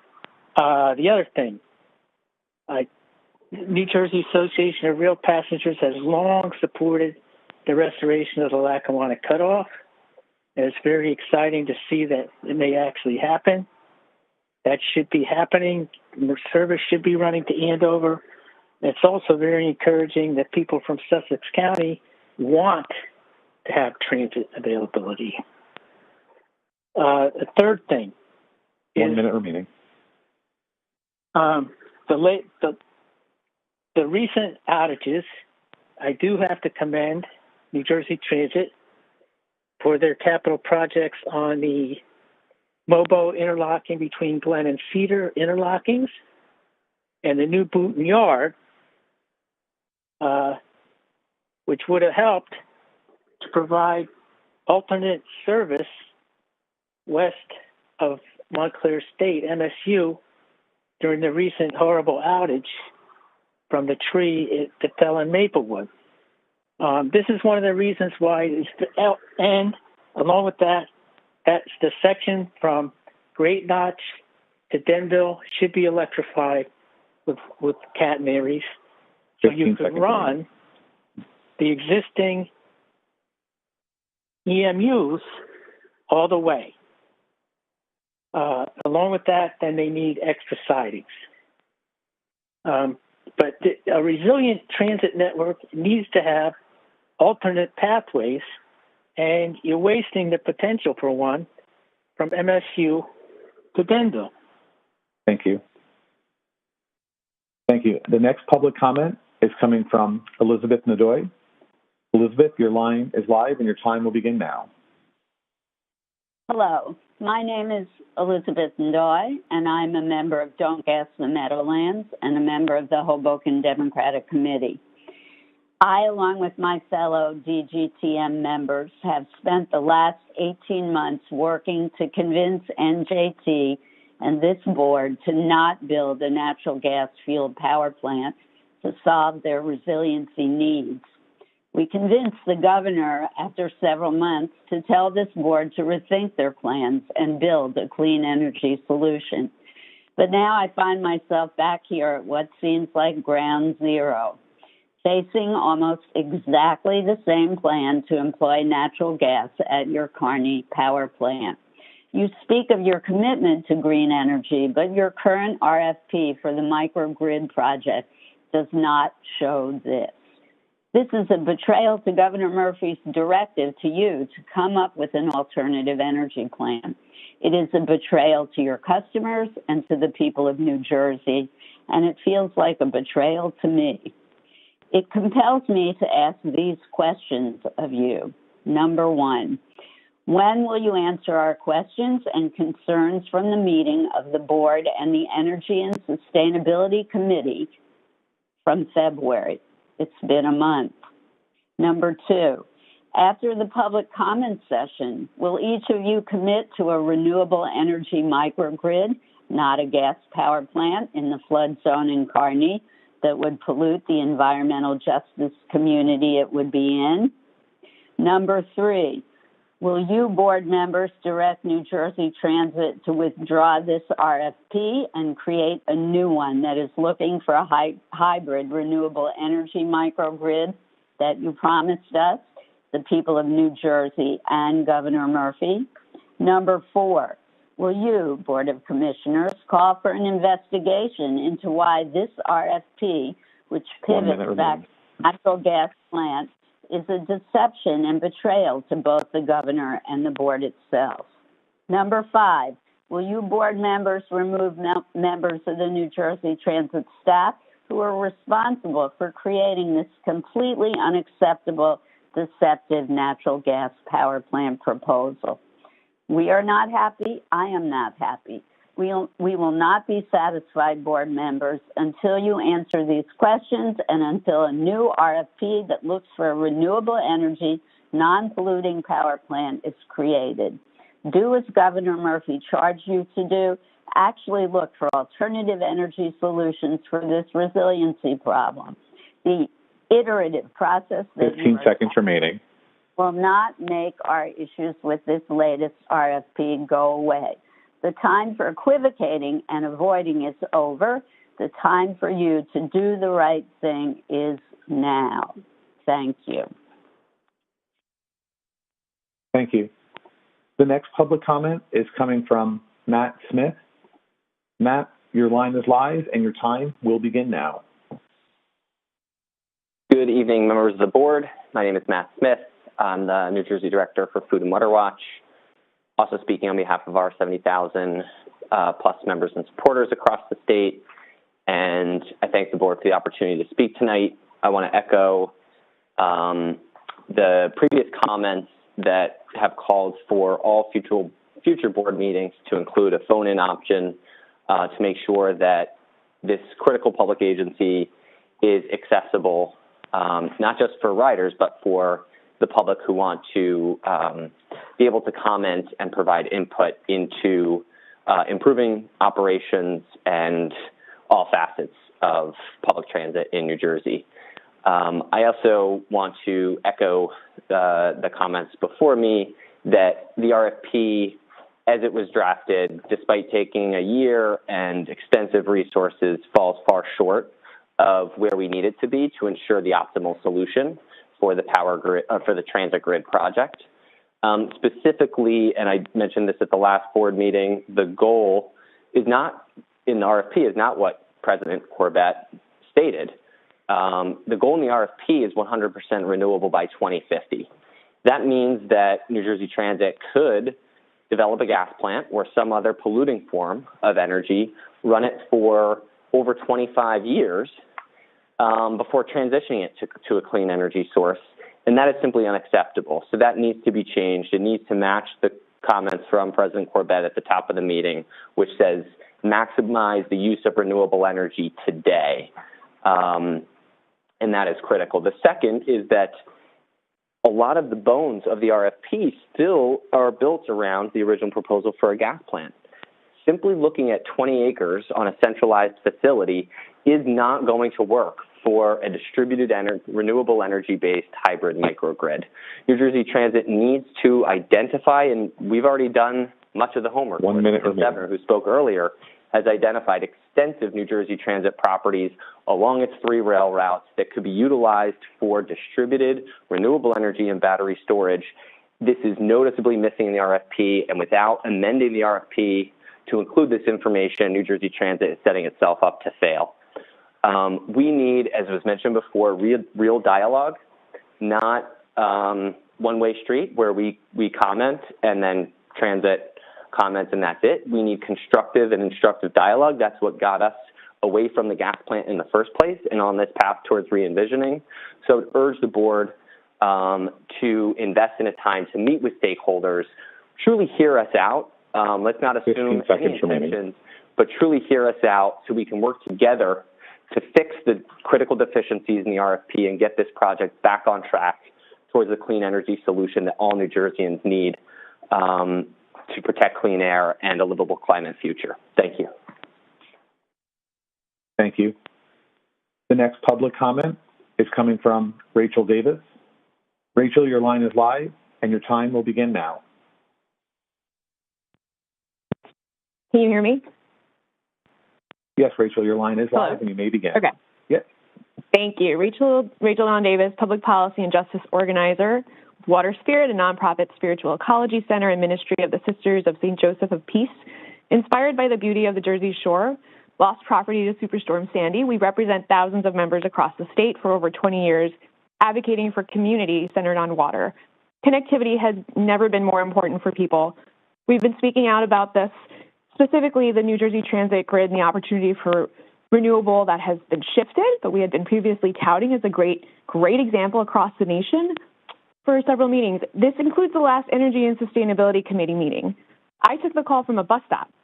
It was an unfortunate experience given the lack of engagement and the lack of level of seriousness, which was a word mentioned earlier, so that's interesting, to which these concerns and questions are being taken, which seems non-existent, let alone answered. There have been no answers in writing. New Jersey Transit Grid was, and New Jersey as a state could be, a crown jewel of an example of sustainability leadership. The entire state, Governor Murphy and his administration, stopped fossil fuel power with the help from the EJ law. I'm not sure what time the Murphy administration and New Jersey Transit Board leadership believes we have, or staff, or whoever is behind this. But I assure you, alongside the most recent IPCC report's dire warning, we do not have time to waste on false solutions. Money spent well is going to matter now. Heads up, you may see natural gas be designated as a, quote, renewable energy resource by the EU or the U.S. and think it should be included or not excluded from the RFP. Gas is not natural, and the emissions from failed independent and long-term thinking result in sickness and death that has always been preventable.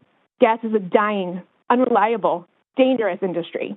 I urge you to think about your children and grandchildren whose physical and mental health hangs in the balance, and they're not having any more children.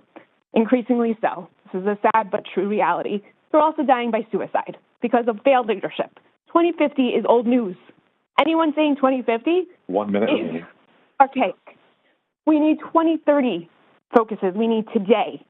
It is a matter of national security that we prioritize leadership's focus directly on solar and other distributed renewable energy alternatives outright, including conservation and reduction.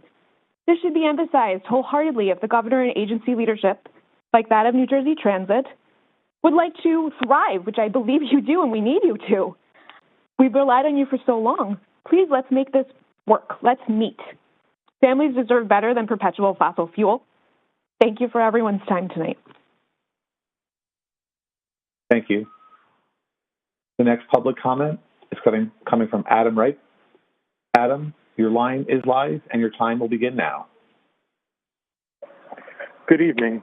First, I want to briefly echo the comments of previous speakers and urge the board to ensure that you maintain a phone-in option, both in consideration for those who might not be ready to return to an in-person gathering, but also for those who might ride in far-flung places of the state like Atlantic City or Cape May.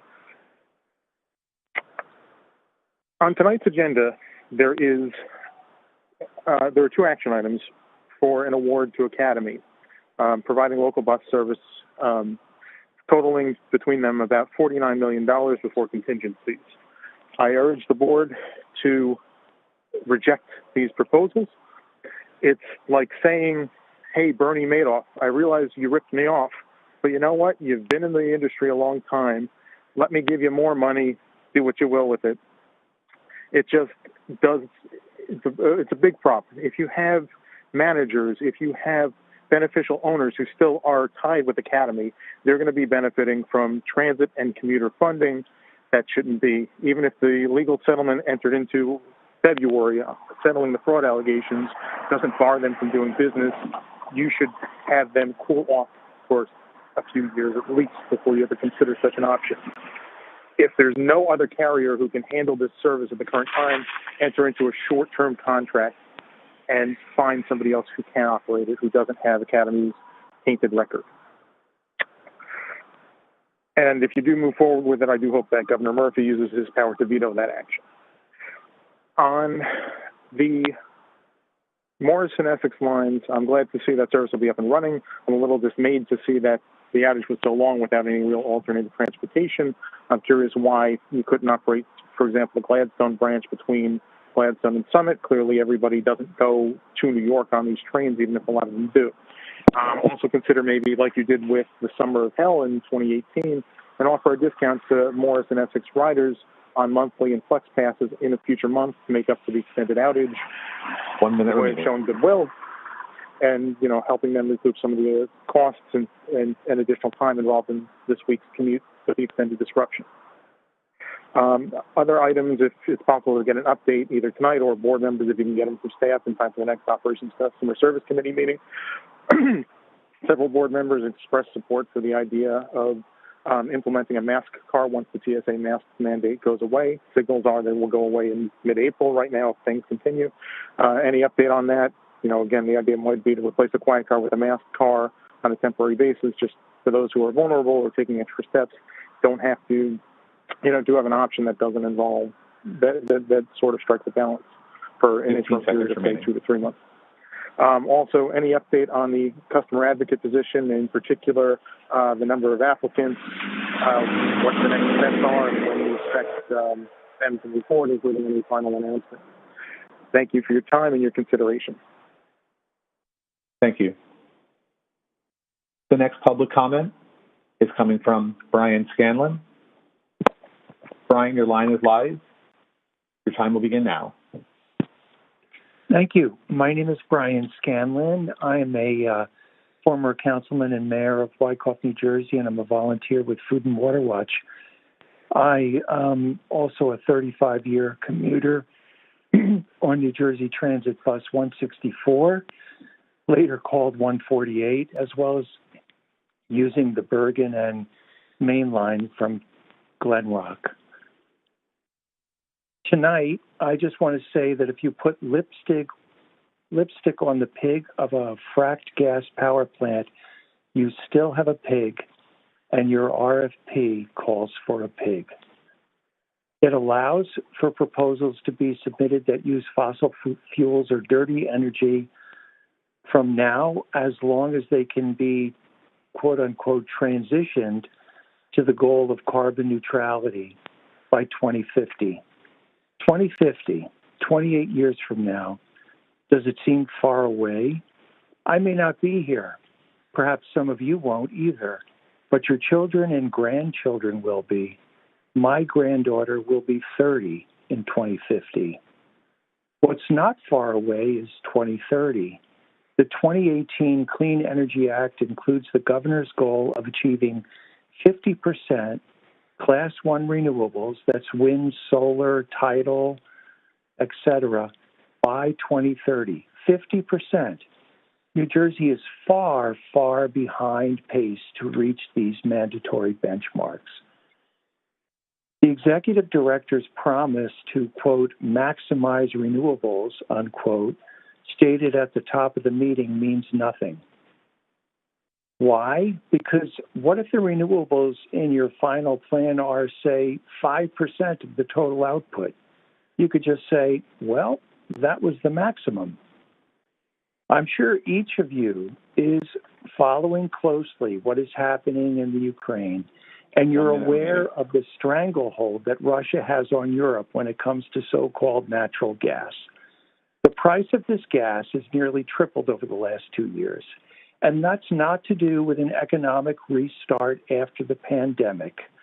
It was at a low point in 2015 and then tripled before declining in 2020 with the pandemic. The price fluctuates wildly. That's what you're walking into when you eschew renewables with battery storage in favor of fracked gas.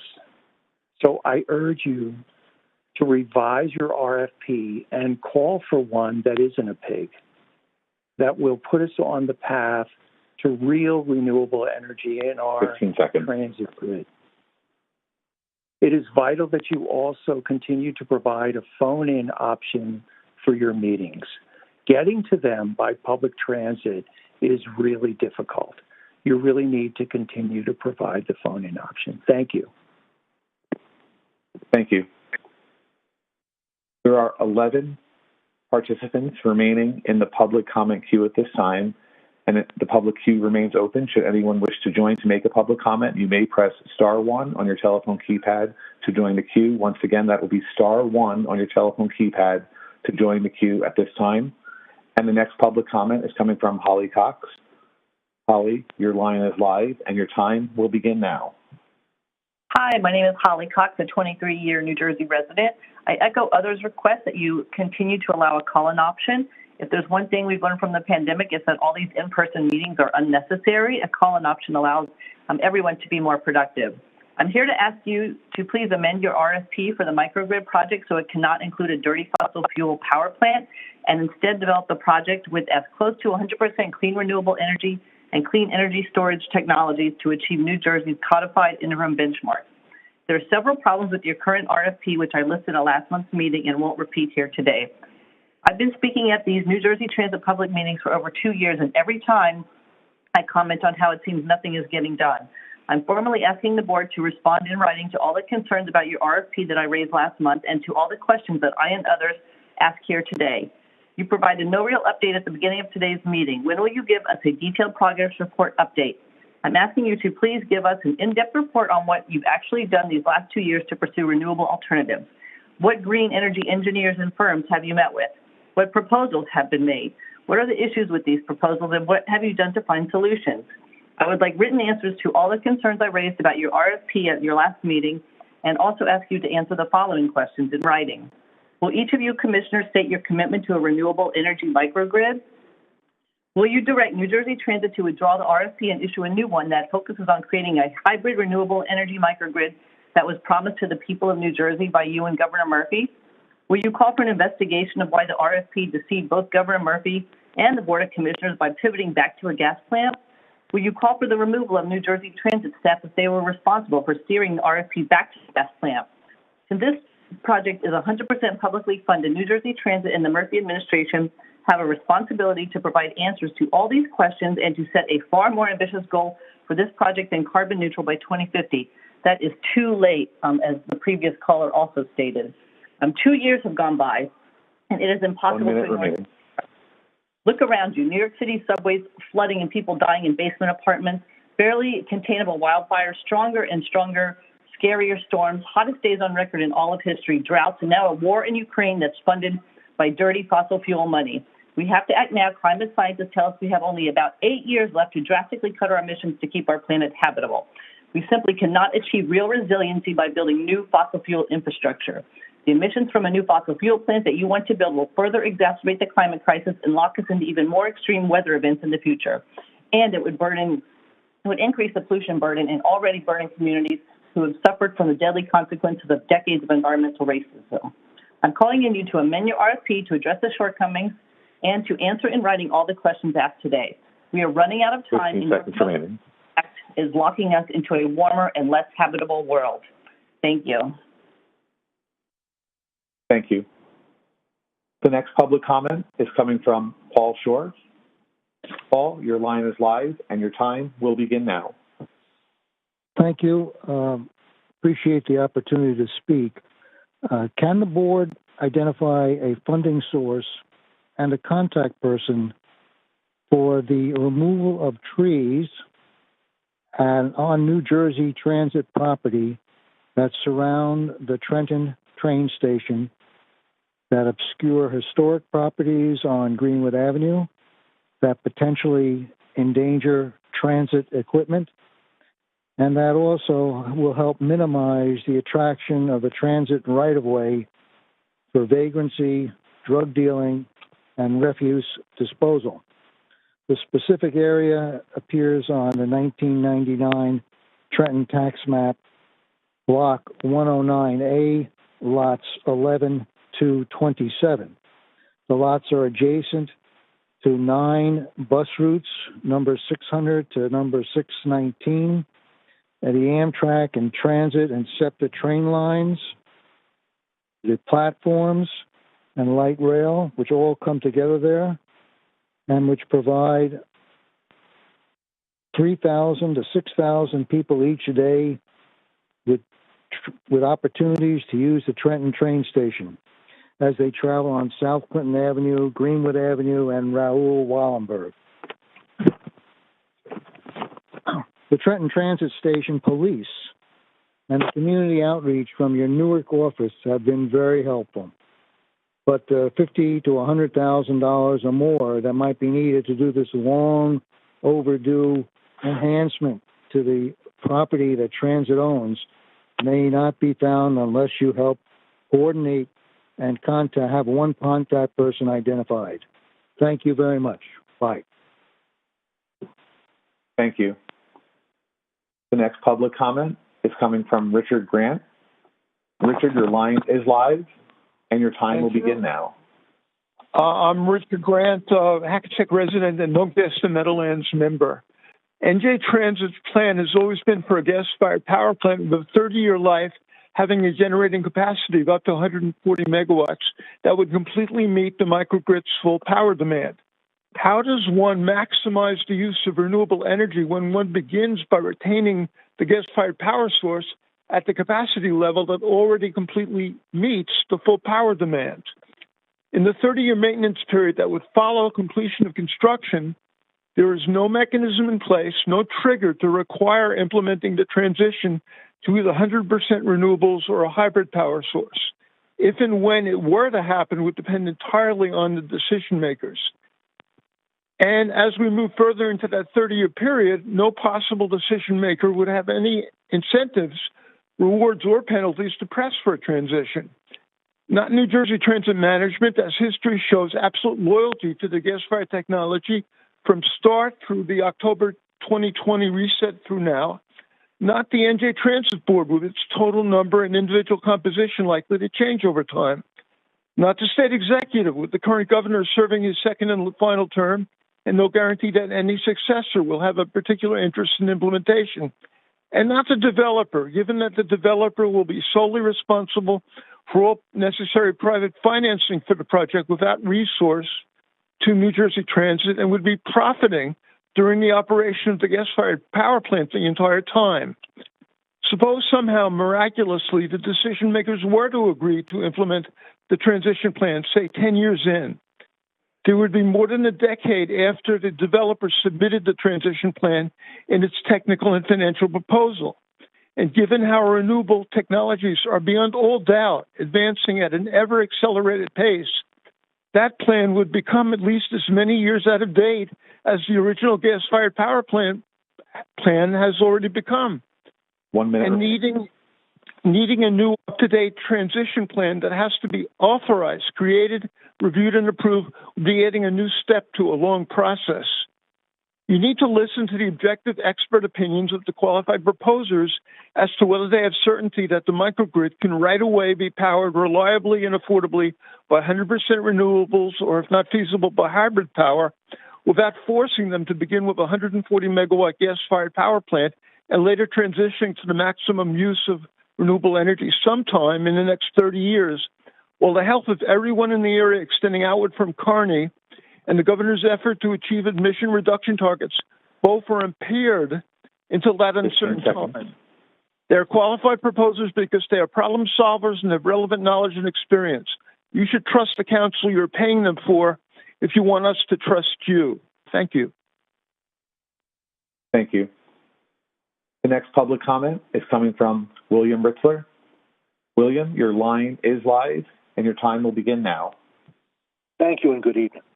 My name is Bill Ritzler and I'm a resident of Pittman, Gloucester County. Although I have submitted testimony in the past on behalf of a transit advocacy organization, I would like to clearly state that the comments that I make this evening are my own views.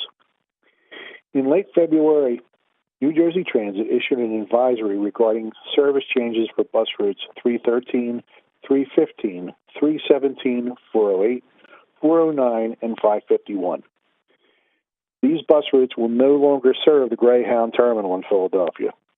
For routes 313, 315, 317, 408, and 409, service will begin and end at the Walter Rand Transportation Center in Camden, and customers traveling to or from Philadelphia will be required to make connections at the Walter Rand Transportation Center to routes 400, 401, 402, 404, 406, 410, 412, or 551 to continue their trip at no additional cost.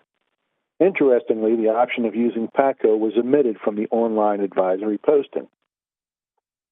The outcome of this is that nearly all Philadelphia-Camden long-distance bus routes serving areas other than Atlantic City will no longer provide interstate service, thus requiring all passengers traveling to and from Philadelphia to incur additional travel time created by the now required transfer to another New Jersey Transit bus route or to PATCO. There is no indication that this is only a temporary situation. The impact on these particular routes is especially problematic because they provide service utilized more so by captive riders. This is due to the poor service frequencies, long travel time duration due to route length, and the lack of alternative bus routes available to most passengers beyond a 20-mile radius from Philadelphia. At minimum, the impact is harmful. The change was implemented with little to no advance warning or public input. While a reduction of the Greyhound terminal footprint due to new construction and the impact of the pandemic may have provided justifications for this action, this will have a real-world negative impact on the riders that use the service. The Greyhound terminal serves as a transportation hub for multiple bus carriers and is in proximity to SEPTA. The retention of interstate service on Route 551 bus while eliminating it on other long-distance services calls into question what the motivating factor was in determining this course of action.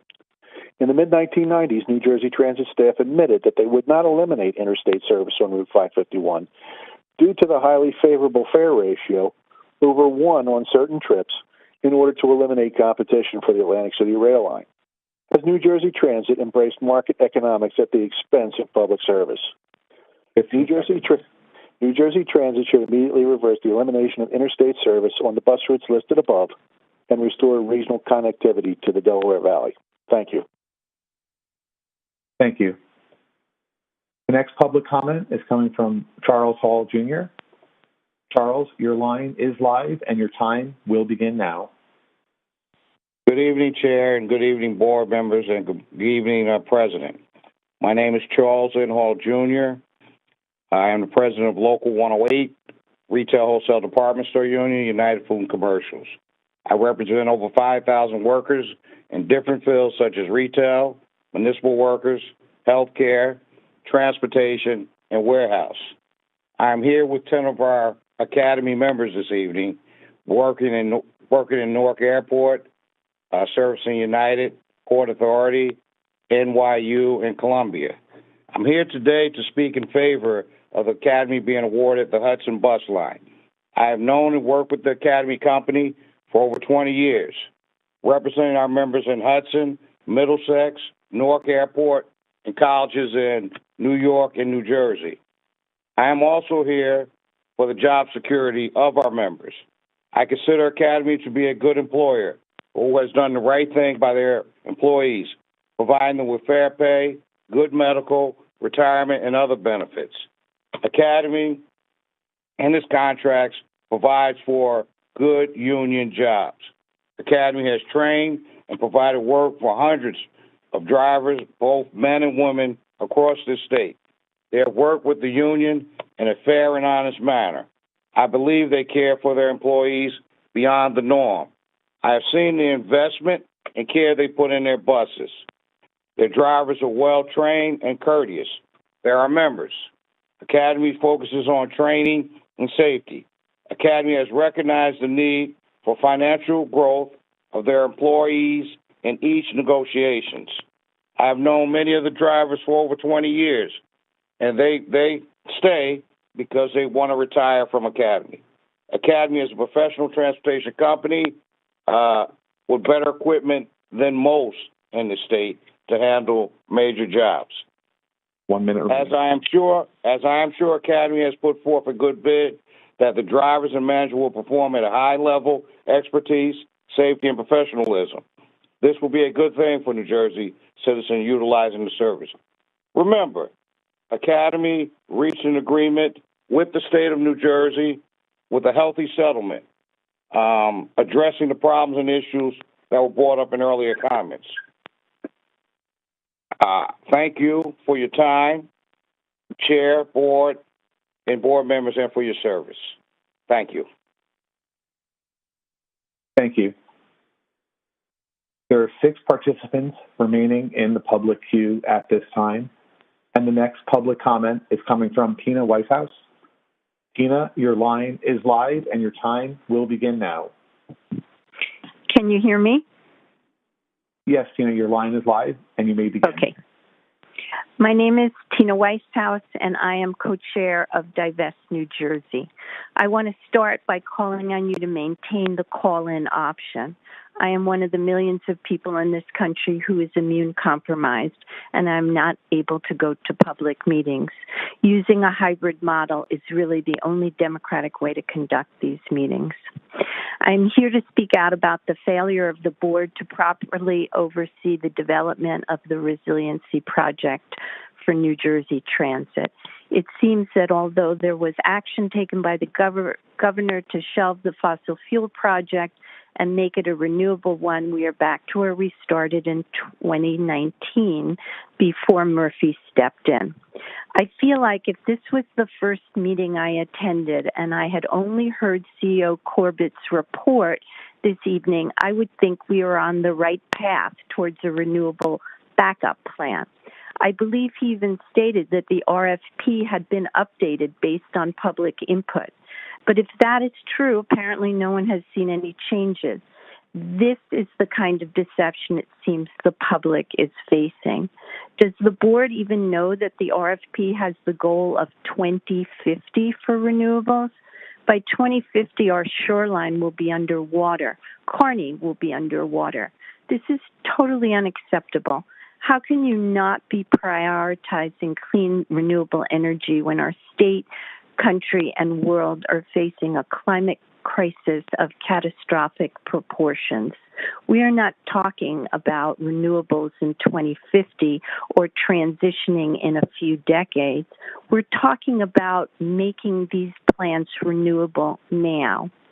As a public entity funded by taxpayer dollars, how can you justify in 2022 going forward with another fracked gas power plant located in an EJ community emitting toxic pollutants and greenhouse gases that are killing local residents and worsening our climate crisis?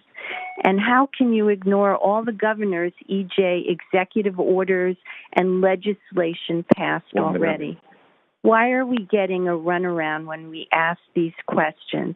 Answer the questions that the public is posing. Hold a session that publicly answers these questions because we all want to know what the plan is. As a taxpayer, I want answers today. I don't want to come back to the next meeting in the same place. Treat us, the public and stakeholders, with respect and stop trying to ignore and deceive us. Withdraw the RFP and write one that is dedicated to a renewable resiliency plan. The last thing that New Jersey 15 seconds remaining. Is another fracked gas power plant. Thank you. Thank you. The next public comment is coming from Matthew Walsh. Matthew, your line is live and your time will begin now. Well, thank you for taking my call. Yes, I have several comments I'd like to make. My first comment is I'd like to commend all the representatives in their hard work in advocating for the revival of the Lackawanna cutoff between Hoboken, New York City, and Scranton. And also, some of the Sussex representatives have mentioned they've been underserved for years, and indeed they have. So that's good for everybody, including Sussex County and Andover, Mayor Walsh from Andover. My other concern is the Hudson-Bergen Light Rail Transit. This line has been languishing for years. It's been terminated at Tonley Avenue in North Bergen for about 20 years. It was projected to go up to Englewood. Now, I was up in Englewood not too long ago, and they're building transit-oriented development within a stone's throw of the station. A lot of these communities had anticipated development, transit-oriented development and investment with transit. What's happening now, we have transit-oriented development with no transit. That doesn't make sense. So let's finish that line. Let's finish the last segment of that line. All those areas along the HBLRT, up all the way up to Englewood, all those areas are repopulating. People are moving back to the older inner ring suburbs. Just look at anywhere. Look at Bloomfield. Look at Orange. But at least they have train service. There's none. So let's build an HBLRT. Let's not disappoint the investors who are moving into those communities. I mean, investing in those communities and the people moving into those communities. My third comment is on MOM, Monmouth, Ocean, Middlesex. Another line has been languishing. There have been some proposals to put a Route 9 and one of the ancillary road connecting roads busway in. Bad idea. We already have right-of-ways there. We have the former Pennsylvania Railroad, Central Railroad of New Jersey right-of-ways. Double track capacity. Double track capacity. Put those lines back in, the connectivity, connect them to the main lines. Again, people are moving, and also Route 9 does not go to the center of the cities and the towns, such as Freehold. The rail lines are already there. They're in the center of the towns. People want to move to walkable communities. So let's get these rail lines back in, and we can't go forward with just cars. I don't care if it's internal combustion or EVs, electronic vehicles. Electronic vehicles will still promote spatial atomization, spreading out. People are moving to these cities, these old towns, older suburbs. They want to live there. Let's accommodate what people want. That's about all I have to say. This is in a spirit of climate change. I'm from New Jersey Association of Railroad Passengers. I should have said that at the outset. Thank you. Thank you. Thank you very much. The next public comment is coming from Christian Noel. Christian, your line is live, and your time will begin now.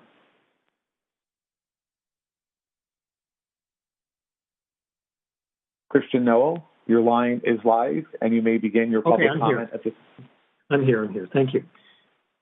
Can you hear me? Yes, you may go ahead. Okay. Just want to make sure. Thank you. Yeah, so my name is Christian Noel. I live in Fort Lee, and I'm a high school teacher in Dover. Last meeting, a statement was made in response to the public's comments requesting renewable alternatives that this process needs to be done expeditiously, implying that we don't have time to go back to the drawing board or to try an approach that hasn't already been used for decades already, that we can't get up and running quickly, that involves 100% renewables. I'll remind you that Hurricane Sandy hit our area almost 10 years ago. Almost 10 years have been squandered in this whole process, not to mention some bonus months to reconsider the most recent proposal. Well, we don't have time for any more air pollution. We don't have time for new fossil fuel projects. And at the start of this meeting, remarks were made that solar only is not reasonable. I don't know how many people were asking for solar only, and that we need to be open-minded about solutions, that we're not going to have prejudice toward a specific renewable energy source. I thought that was very clever and creative, that you're insinuating somehow that considering a renewable alternative that may involve a hybrid approach without fossil fuels would be closed-minded and prejudiced. I mean, seriously, what a word to use, too, prejudiced. We're talking about environmental justice communities who have suffered for decades already, who would suffer even more from a gas-powered plant. You went on to say that we must be open-minded and agnostic toward solutions. Agnostic, to me, it sounds more like amoral. I would argue that this is what happens when you have the education, resources, and intelligence without morality or ethics. After almost 10 years, many brilliant engineers, planners, architects, scientists, were tasked with coming up with a solution. And what did they come up with? A gas-fired power plant. I mean, it was impressive. I saw the designs, but a gas-fired power plant. Did anyone ask along the way, should we be doing this?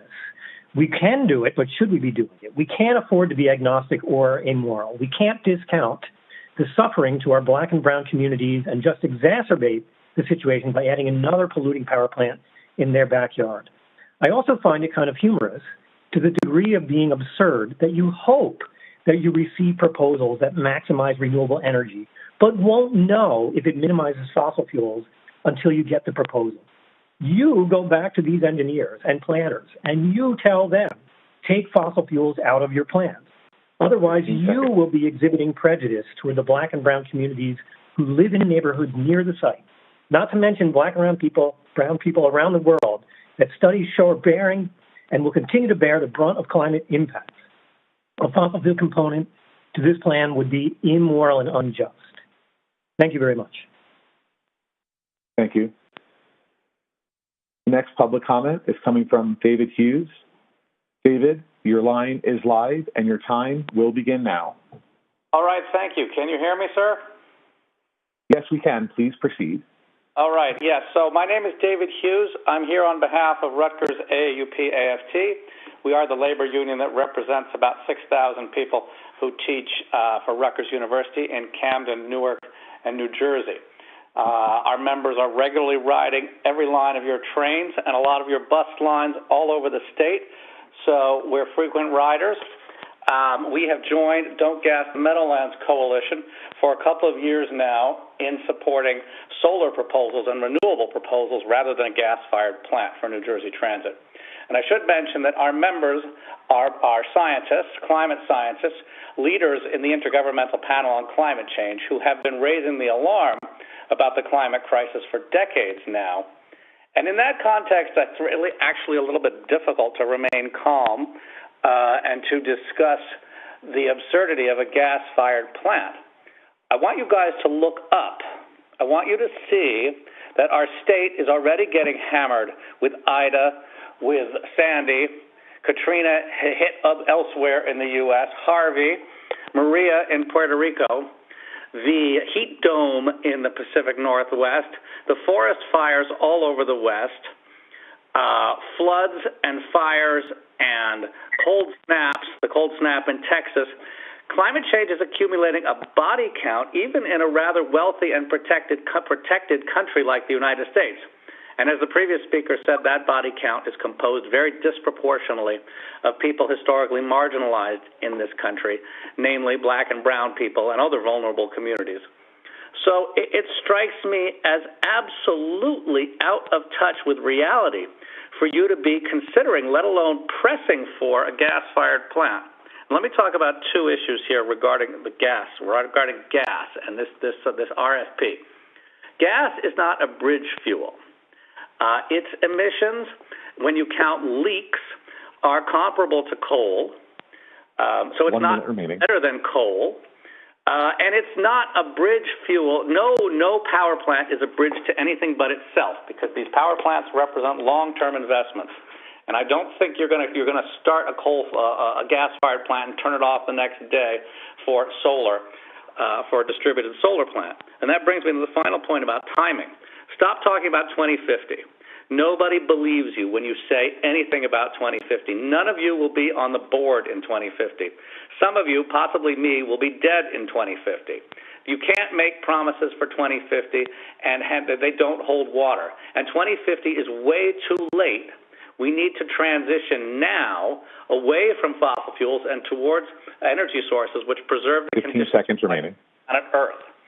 So I want you to take the science seriously. I want you to take the future seriously. I want you to take the people of this state seriously and get us back to a serious discussion of solar or other renewables distributed and providing power for the trains. Thank you. Thank you. The next public comment is coming from Bill Barron. Bill, your line is live and your time will begin now.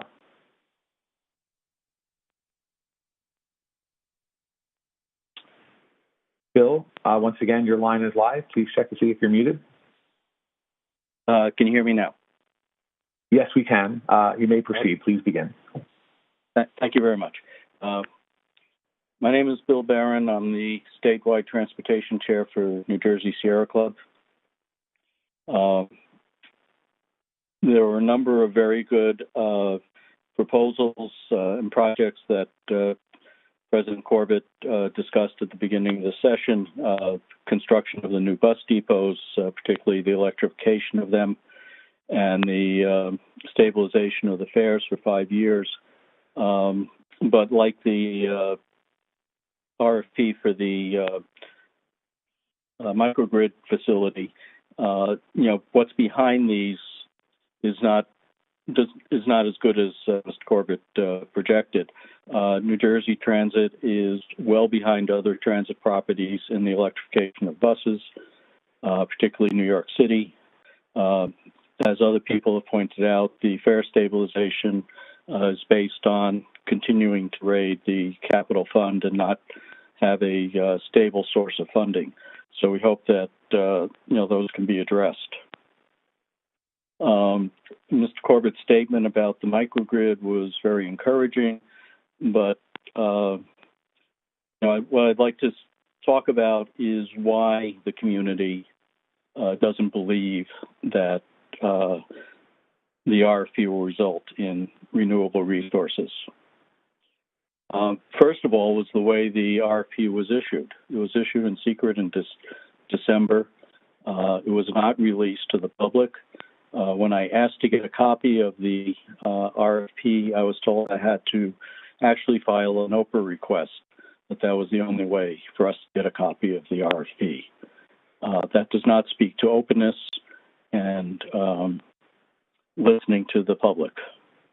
And when you look at the way the project is being funded under the RFP, it's not realistic to expect that 1 minute remaining to renewables. Contract calls for a power plant to be built for 50 years, that would be operational for 50 years. The funding is entirely, other than the $400 million coming from the feds, is entirely being borne by the developer, who's responsible for planning, design, construction, and then operation of the facility for 50 years. And the benefits, the RFP states that this is going to be funded by selling the power to the grid or to other customers. Nobody's going to sink all that money into a power plant and then somehow miraculously replace it 15 seconds. Unfunded by the state with renewable resource. And also, there's no standards in the RFP for determining what is a feasible renewable resource. What we were asking for is that instead of public hearings where we talk to you and get no response, is some kind of interactive Thank you. Time has expired. Session where we talk to each other. Thank you. And the next public comment is coming from Eric Benson. Eric, your line is live and your time will begin now. Yes. Hello there. This is Eric Benson from Clean Water Action, New Jersey Campaign's director. It's been almost 2 years ago, our movement of neighbors, activists, and families started the campaign that successfully pressured Governor Murphy to direct NJ Transit to shelve your plans to build a gas-fired power plant in Kearney and to instead redevelop the project using primarily renewable energy. Yet here we are in 2022 with a fossil fuel plant potentially back on the table, and this board ignoring the questions that were raised in February. I and others are concerned that the RFP is not supportive enough of renewable energy like solar and will instead steer the bidding right back towards a gas power plant, despite objections of the public, the promises made by the governor, and the looming threat of the climate crisis. The RFP as currently drafted limits bidders to submit design proposals for a centralized energy generation facility, referred to as a microgrid central facility. This centralized design excludes solar and battery storage, which is generally decentralized. This is a serious flaw left over from when it was assumed that this project would be a gas-fired power plant. A distributed power energy system would be more efficient and more resilient. In addition, the RFP allows for proposals to be submitted that utilize fossil fuels or dirty energy now, as long as it can be transitioned to current carbon neutral by 2050. This seems utterly insane. Governor Murphy's Energy Master Plan calls for the transition to 100% clean energy by 2050. We can't wait until 2049 to get started with this. It also flies in the face of executive order calling for 50% cuts by 2030. Since this project is 100% publicly funded, NJ Transit and the Murphy administration have a responsibility to set a far more ambitious goal for this project than carbon neutral by 2050. My questions to you, the board. During your comments after the public session, will each Board of Commissioners member state your commitment to a renewable energy microgrid, not a gas power plant? Will you, the Board of Commissioners, direct NJ Transit to withdraw the RFP and provide a new one that focuses on creating a hybrid of renewable energy microgrid that promised the people of New Jersey by you and the governor? I'd like a response in writing. The climate crisis threatens all of us. I have 2 small children who will inherit the consequences of the decisions we make now. I call on NJ Transit to address the critical issues by amending the RFP for the NJ Transit microgrid project so the design project cannot include a gas or dirty power plant and will prioritize renewable energy. I also call on the NJ Transit to respond to these concerns that were raised by members of the public at the February board meeting and the Environmental Sustainability Subgroup Committee meetings. Thank you. Thank you. And the next public comment is coming from Joseph Clift. Joseph, your line is live and your time will begin now. Good evening, board members. My name is Joe Clift. First, congratulations. The President's report letter posted on the website tonight is the one for today's meeting, a first. But the posted letter does not include all of President Corbett's letter he read into the record tonight. I request that the board secretary's office repost the letter with 100% of its comments. Second, President Corbett's statement tonight that future NJT ridership will return to pre-COVID levels is not supported by the fiscal 26 farebox revenue forecast that's included in today's budget proposal transmittal. It is well below the fiscal 20 farebox revenue, the actual pre-COVID revenue. Third, regarding action item 220317, budget proposal transmittal, quoting from the 2018 New Jersey Transit Reform legislation, the Administration Committee shall advise the Board of Directors on financial matters, including but not limited to proposed budgets, including the capital program, major expenditures of the corporation, and all financial policies. Yet not a single second of the February 25th Administration Committee meeting was spent on this action item. I question how any member of that committee can honestly vote tonight to approve the 4-year budget outlook, this action item. I guess the Governor's Authorities Office simply dictates future New Jersey Transit's budgets. So what's the point of an Administration Committee, or for that matter, the entire New Jersey Transit Board? Fourth, action items 2203, 19, and 20. I agree with comments made before. These are the two local bus service contracts. They both have the same totally opaque procurement language, which has less information than normal for contracts. Given this unusual lack of transparency, for instance, losing bidders and their bids, you don't know that Academy has given you the best bid. Board members should, because of this insufficient information to make an informed vote, they should table these two action items and ask for better, transparent information on next month's meeting. Last, M&E service disruption west of South Orange. Service to 90% of the second largest New Jersey transit line, the Morristown and Gladstone branches combined, 39,000 pre-COVID weekday trips have been dead for a week, an incredibly slow response. It should not take a week to remove a tree, damage catenary and track, and build temporary catenary structure to provide interim service. Why was there no anticipation of catenary structure damage, entirely predictable, from a tree fall, by holding replacement pieces of the standard catenary structure in inventory? New Jersey Transit Management must answer to the fact that multiple tree fall service outages prove New Jersey Transit has done an extremely poor job of removing threatening trees along catenary crypt track. Somebody should ask what's being done to avoid these future outages. Plus, why hasn't New Jersey Transit been operating hourly service west of South Orange once track was back in service? New Jersey Transit has a $500 million, let me repeat that, a $500 million dual power locomotive fleet that is exactly set up to do this service. Run diesel where the catenary isn't, run on catenary where it is. The service should have at least been hourly service a day, 2 days after the original event. There should be an investigation of this extremely poor response.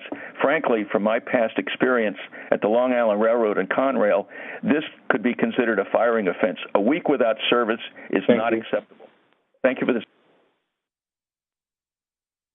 And Chair, there are no further participants in the public comment queue at this time. Thank you, public speakers. For the record, Board Member Doshi had to leave the meeting. I will now check for board member comment. Board Member Adams, do you have any comments? Yes, I do. First of all, I'd like to thank Congressman Gottheimer, Senator Arillo, Mayor Walsh, Senator Cryan, and former Senator Weinberg for taking the time out of their day to speak. And also, I'd like to thank all the public speakers who gave us their comments, their questions, and their concerns. And like it's been previously said at other meetings, the board does listen to it and takes all the comments into consideration, both good, both bad, and both ugly. Lastly, I want to compliment the New Jersey Transit team for the extraordinary around-the-clock work that they did to get the Morris, Essex, and Gladstone branch service lines back up. It was an arduous effort, and I wanted to thank them, if I could personally, for their hard work and for their dedication. Those are my only comments. Thank you. Thank you. Board Member Gordon, do you have any comments? Yes, briefly. Thanks to all who participated tonight.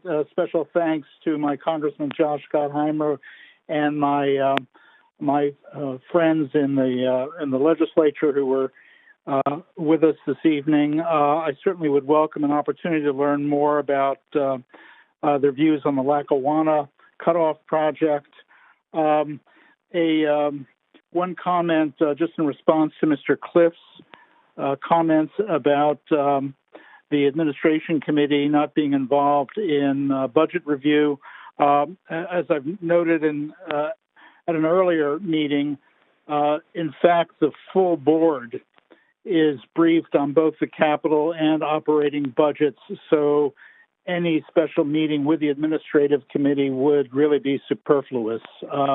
We certainly had an opportunity to ask questions and challenge staff on both budgets. Again, thanks to all for participating tonight. Thank you. Thank you. Board Member Morocco, do you have any comments? No, thank you very much. Thank you. Board Member Nara, do you have any comments? Yes, briefly. There were a number of people who had raised concerns, or at least made their opinions about having a phone-in option available. I will state publicly that I agree with them. Looking at the state agency and all the people who have a variety of concerns, whether it's service or sustainability or safety, I do think that keeping both options, public and phone-in, would be optimal. So that's just my personal opinion. As for, I know Adam Reich had brought up the issue of a car for mask-wearing commuters, and I will certainly follow up with staff about that because I agree that while restrictions are being lifted, there are still many members of the public who have concerns and who may be particularly vulnerable and who would still like to avail themselves of public transportation that are very concerned about the lifting of the mask mandates. There were a number of comments relating to the transit grid. I know, and I think this is, and I apologize if I'm mispronouncing your name, sir, but Ken Dolsky had specifically sent some documents to us that I will tell you that I am still absorbing. I think I didn't see your documents until yesterday evening, and so I had no opportunity. I looked at it very briefly. I had no opportunity to really fully absorb it today while I was at work.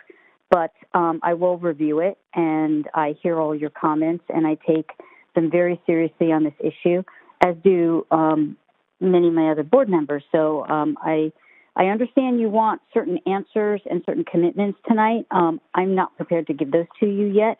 That doesn't mean that I disagree with your positions. It's just that I need to do a little bit more research on some of the things that you sent us. I think I'm going to address the Academy bus issue at a later point in the meeting, but I very much appreciate everybody coming and speaking about the different issues. And Mr. Rissler, after this meeting, I'll ask staff perhaps later in the week to get me some more information regarding all the issues you raised about the bus lines and the whole connectivity between Camden and Philadelphia with those bus routes, and I will ask for some more clarity and see if we can get some more information on those issues. That's all. Thank you all very much. Thank you. Board Member Spalla, do you have any comments? No, thank you. Thank you. Board Member Giblin, do you have any comments? None, thank you. Thank you. Vice Chair Fulton, do you have any comments? Yes, I would just, again, emphasize how important it is for people to come out and speak their mind. We deal with very complicated issues that have to be balanced. There aren't endless resources, and we recognize that debate is necessary, so it's helpful to hear people's perspective as we deliberate ultimately, because more often than not, the decisions are tough decisions, and we want to make sure we're protecting the riders of New Jersey while simultaneously providing a high level of customer service, which means safety, security, and reliability. So I thank everyone for their input. Thank you. Chair Gutierrez-Gacchetti, do you have any comments? First, again, we had a lot of public comments tonight on a lot of topics, and certainly appreciate that. I can tell you with certainty, well before this meeting tonight, the decision was made that all transportation meetings in the state, for the four major transportation agencies, I will say, for New Jersey Transit, for, three, New Jersey Transit, New Jersey Turnpike Authority, and South Jersey Transportation Authority, will continue to have a call-in option for the meetings, although the board will be attending in person. So that will be something that we continue to carry over because of the extraordinary reach we can get for folks who wish to make public comment. So that I hope that allays concerns in that regard. But to our environmental advocates that spoke this evening regarding the transit grid project, the board appreciates your passion, and in many instances we share your passion. We are, however, in the midst of a procurement process, and it's a process that I am confident will provide the agency with viable proposals that will lead us in the right direction, in the direction of providing a renewable energy grid. And your concerns regarding the RFP are acknowledged, but we really do have to let the process continue.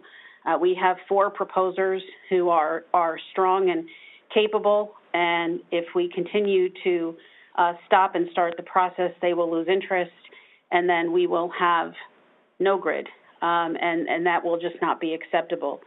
We have to give the process a chance to deliver what we've asked it for, and while some may not necessarily agree with the substance of the RFP, this agency, as Cedric just said, must consider all of its many constituencies, and that is what we will do at each step as this process continues.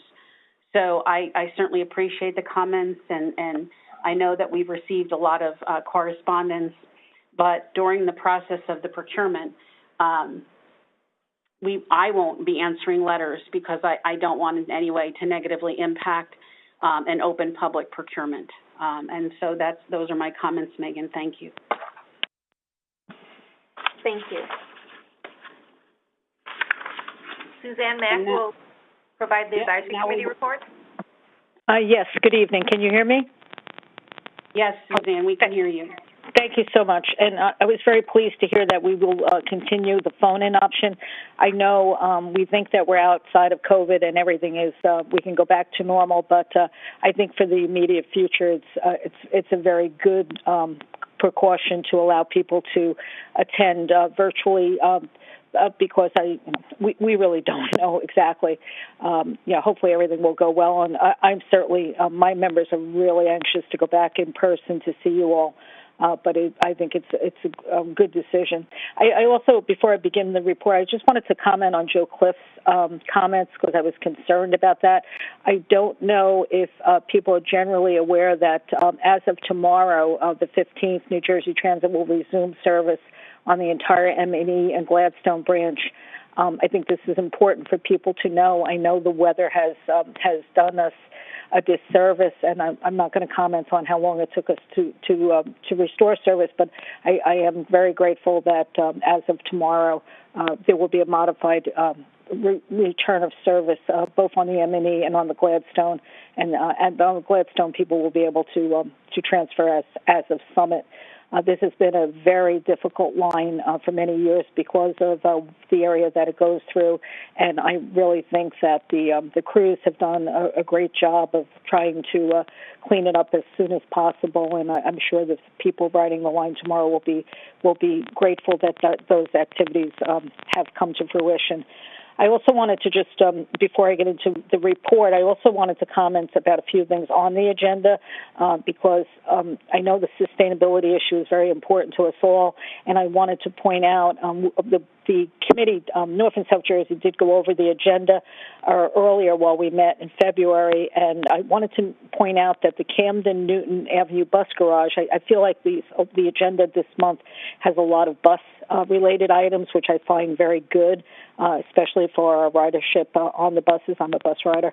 But it's very important to notice that the Camden-Newton bus garage will have electrical vehicles and charging stations be associated with the infrastructure modifications. And this is for the Camden buses, which will be begin in the summer of 2022, but it will be for electric buses. And also the award to AECOM is also for a bus garage modernization program that will also have the electrical design to support electric bus fleet.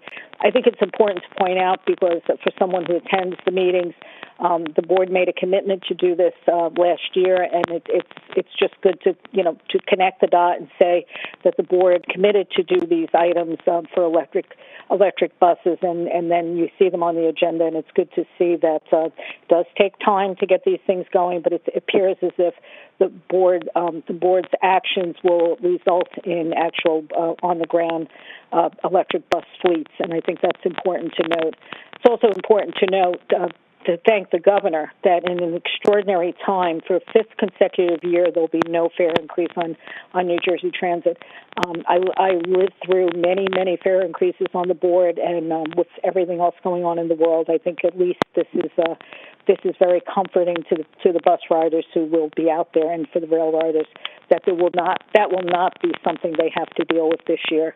I also wanted to point out that it's very gratifying to see so many elected officials come out to talk on an issue, both current elected officials and our former Senator Weinberg, to come out and support an issue. Our committee has been very involved in the Lackawanna Coalition over the years to have this route be established, and it's good to hear that if it doesn't happen this month, that there's attention on it, and hopefully it will come to fruition shortly. Now on to the North and South Passenger Advisory Committee did meet this month, last month now, February 18th. We did do it virtually, so we appreciate the ability to get together with our counterparts around the state. And a presentation was made by Richard Schaefer, our chief engineer, on capital programs on the overview of the 5-year capital plan.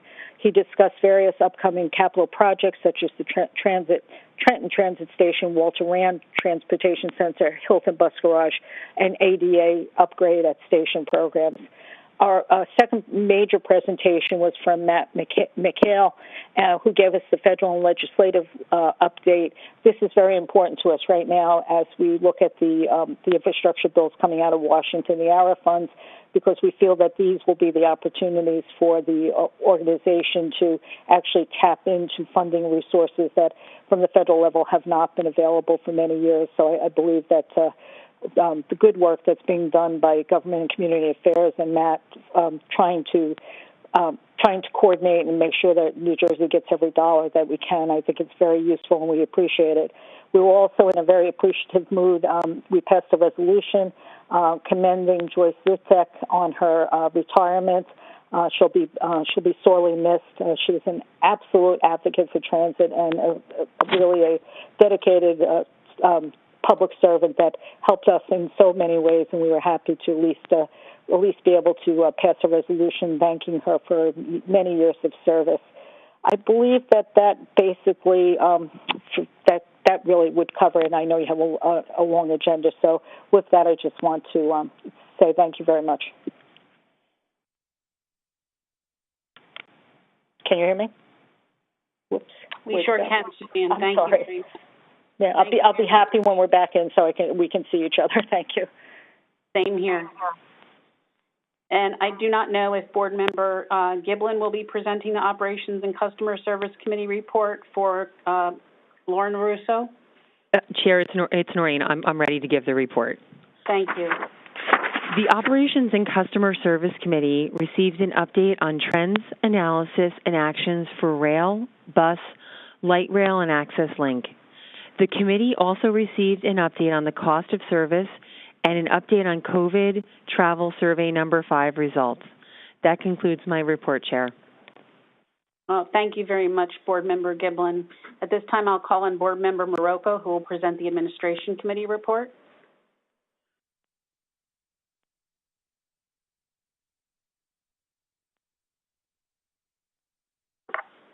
Board Member Marocco, could you be on mute?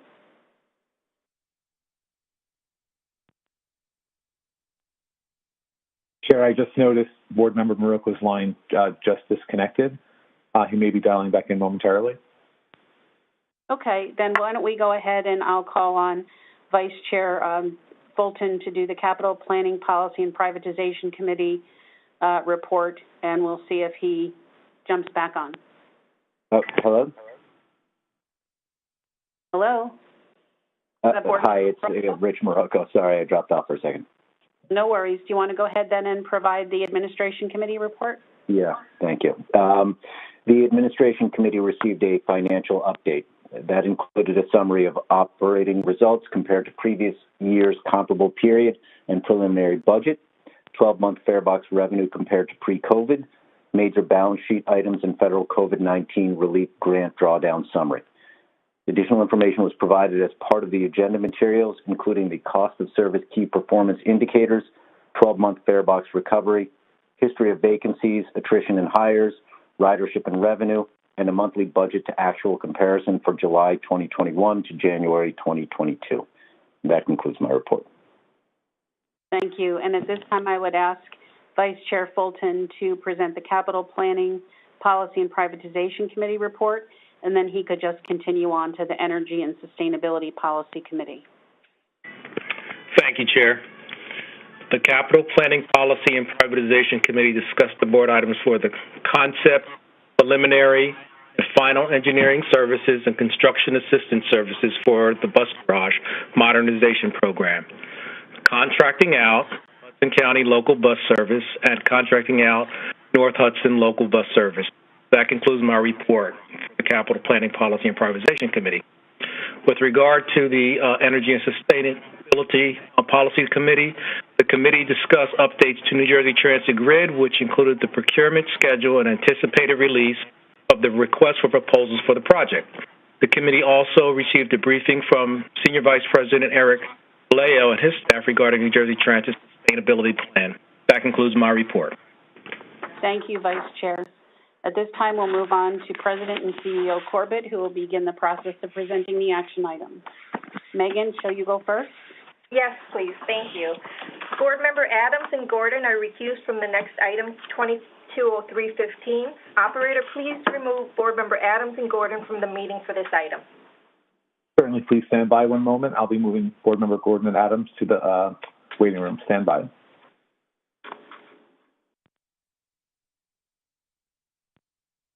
And Board Member Gordon and Adams have been placed in the waiting room. Please proceed.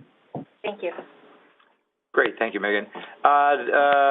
Good evening, Board. Back again. I'd now like to introduce Eric DeLeo, Senior Vice President, Capital Programs, to present Board Item 2203-15 regarding the Bus Garage Modernization Program. Eric? Thank you, President Corbett.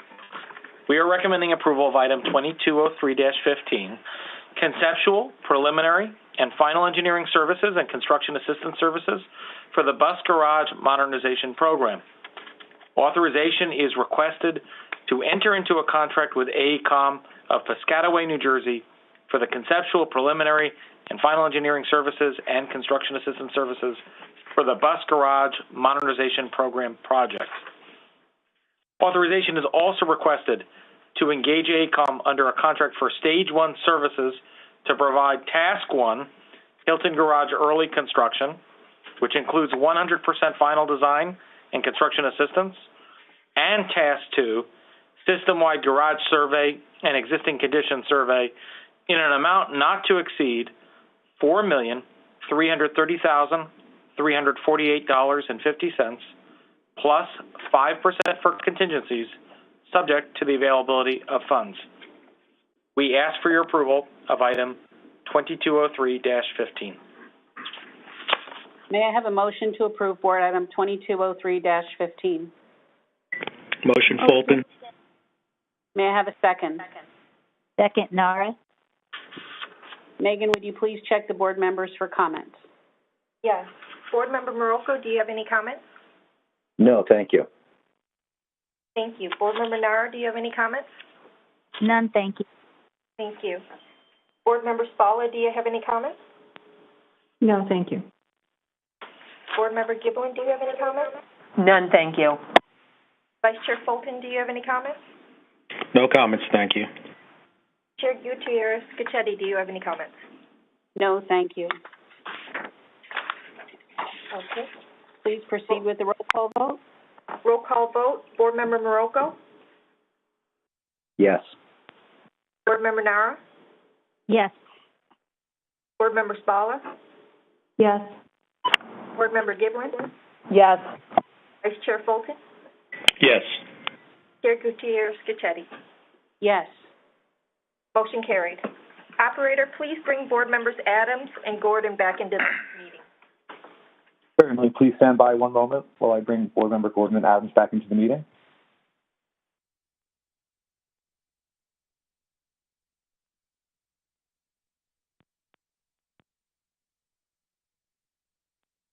Board members Gordon and Adams have been returned to the public session. Thank you. All right. Thank you, Megan. I'd now like to introduce Bill Vaquera, Senior Vice President, Chief Financial Officer, and Treasurer, to present Board Item 2203-16 regarding ticket stock. Bill? Thank you, President Corbett. We are recommending approval of Item 2203-16, New Jersey Transit ticket stock. Authorization is requested to enter into a contract with Nagels North America, LLC, for the provision of New Jersey Transit ticket stock for an initial 2-year period with an independent 1-year option and the amount not to exceed $5,722,588.39, plus 5% for contingencies, subject to the availability of funds. We ask for your approval of Item 2203-16.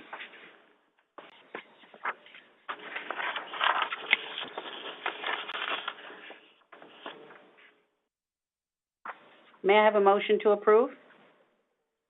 Motion, Gordon. May I have a second?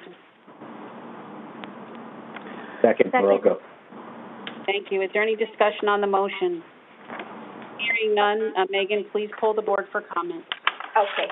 I just want to note for the record that Board Member Doshi was able to rejoin the meeting. Board Member Adams, do you have any comments?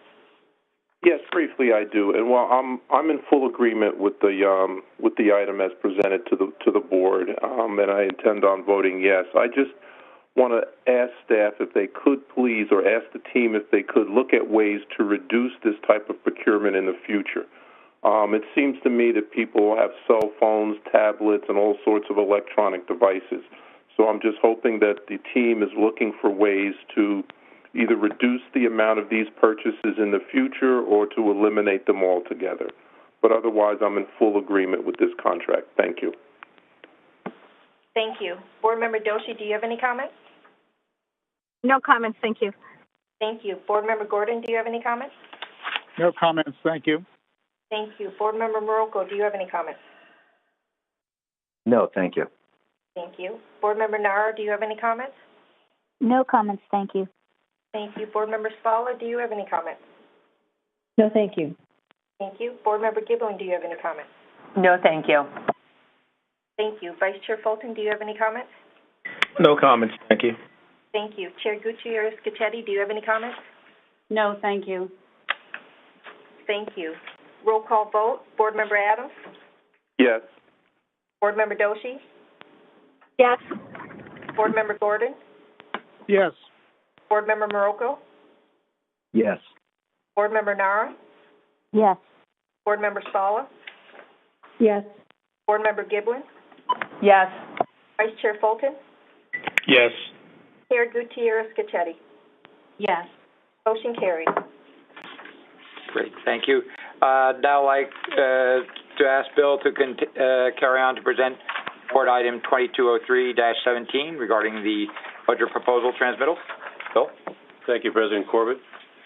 As required by statute, the transmittal must be approved by the board prior to the submission to the New Jersey DOT Commissioner, President of the Senate, Speaker of the General Assembly, and other legislative committees by April 1st, 2022. The transmittal document is structured and organized to meet the specific requirements of the statute and is Exhibit B to the board item.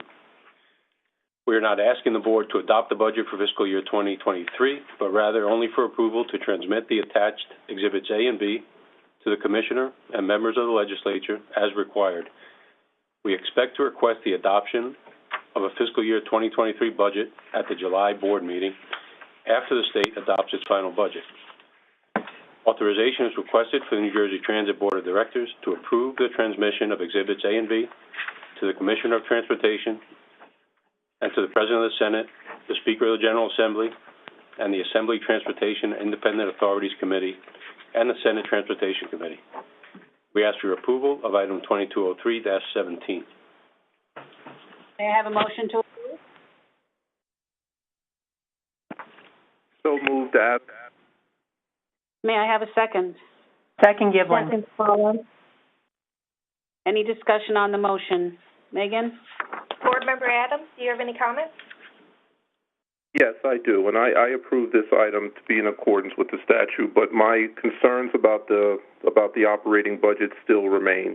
There's still capital to operating transfers, and the federal stimulus money is not being fully utilized. But those being said, I mentioned those last month. That being said, I'm in full approval of transmitting the budget, but this approval is only for the transmittal of the budget, not for the approval of the budget as Bill stated. Those are my comments. Thank you. Thank you. Board Member Doshi, do you have any comments? No comments, thank you. Thank you. Board Member Gordon, do you have any comments? Yes, I too remain concerned about the capital of the budget, capital of operating transfers, and the deficit that is forecast in fiscal 26. But I will be voting for the transmittal. Thank you. Board Member Morocco, do you have any comments? No, thank you. Thank you. Board Member Nara, do you have any comments? None, thank you. Thank you. Board Member Spalla, do you have any comments? No. Thank you. Board Member Giblin, do you have any comments? None, thank you.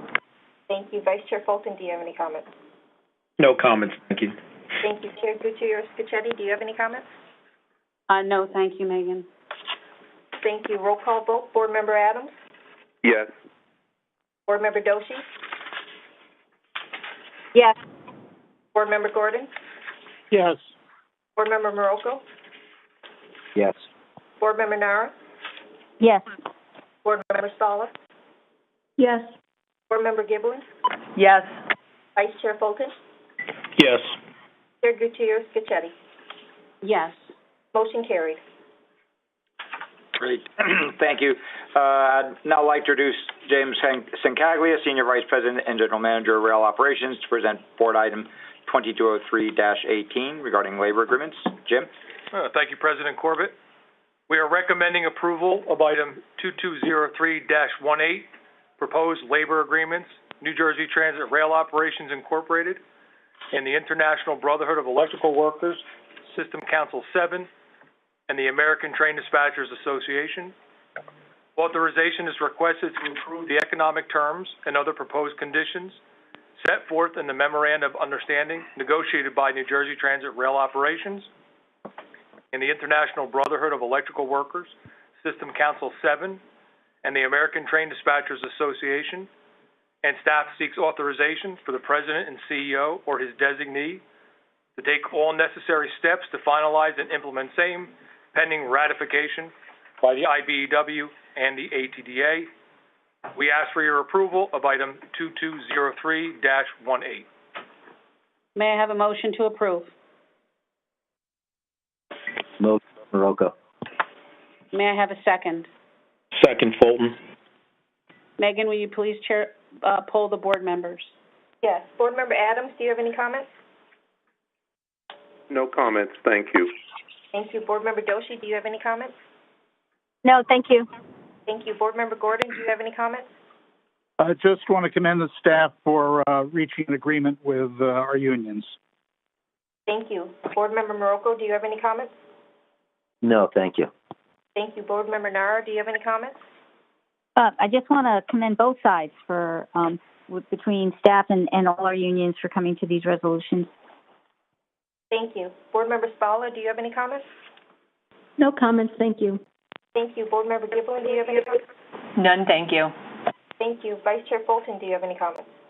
No comments, thank you. Thank you. Chair Gutierrez-Pichetti, do you have any comments? No, thank you. Thank you. Roll call vote. Board Member Adams? Yes. Board Member Doshi? Yes.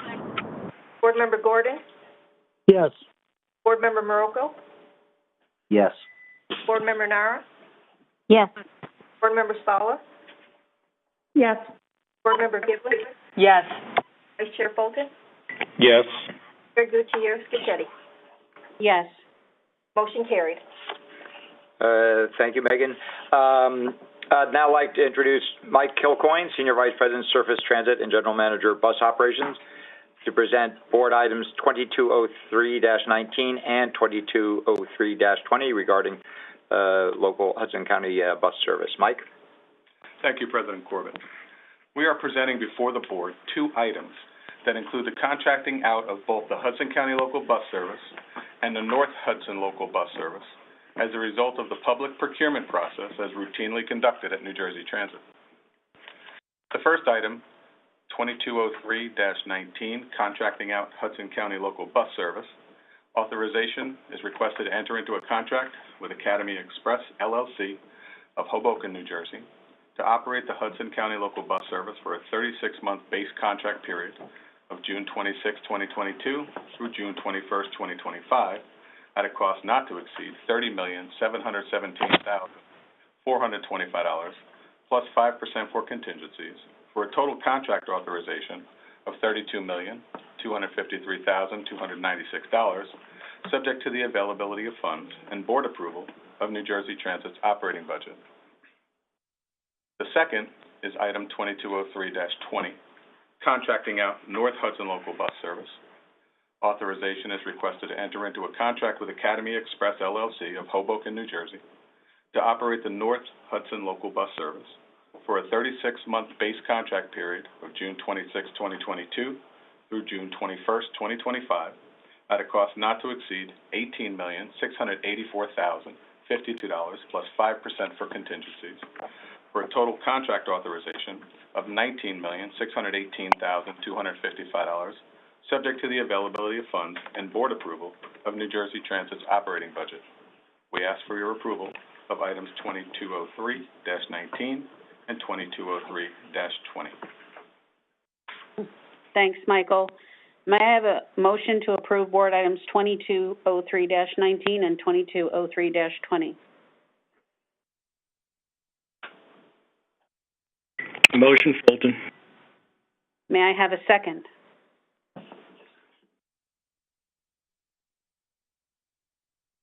Second, Gordon. Thank you. At this point, Acting Board Secretary Megan, would you please check the board for comments? Sure. Chair Gutierrez-Gichetti, do you have any comments on either item? I do, and you'll all notice I took a little privilege as chair here. And so again, Mike, thank you for your presentation. Over the course of my many years in government service, I have maintained a very healthy respect for the public procurement process. In almost all cases, the process works as intended. But from time to time, there are outcomes that cause one to pause. I believe that the items before the board in this moment present one of those times. The unusual circumstances of this procurement is that the apparent successful proposer was quite recently a party to a civil settlement with the New Jersey Office of the Attorney General that involved business dealings with New Jersey Transit. The ink on that settlement is barely dry and barely 30 days old. The terms of the settlement agreement provide for certain controls to be in place before New Jersey Transit enters into a contractual relationship with this contractor, Academy Bus. As of this meeting, those protections are not in place. Thus, it is not timely for us to make such awards at this meeting. The rationale for my position is that such an award would put New Jersey Transit at a disadvantage in the process of finalizing the controls that will govern the administration of this contract for this particular contractor. Any delay in concluding this process may impact the start of service under the new contract is unacceptable. There is no room for compromise on the protections set forth in the settlement agreement, and there is no room for compromise in ensuring that bus service will continue to be provided to our customers as they have come to depend upon. It is for these reasons that I am not able to support the recommendations on items 2203-19 and 2203-20, and will seek a motion at the appropriate point in this meeting to reject the recommendations and award this contract to the second-ranked successful proposer. Thank you, Megan. Thank you. Vice Chair Fulton, do you have any comments? Yes.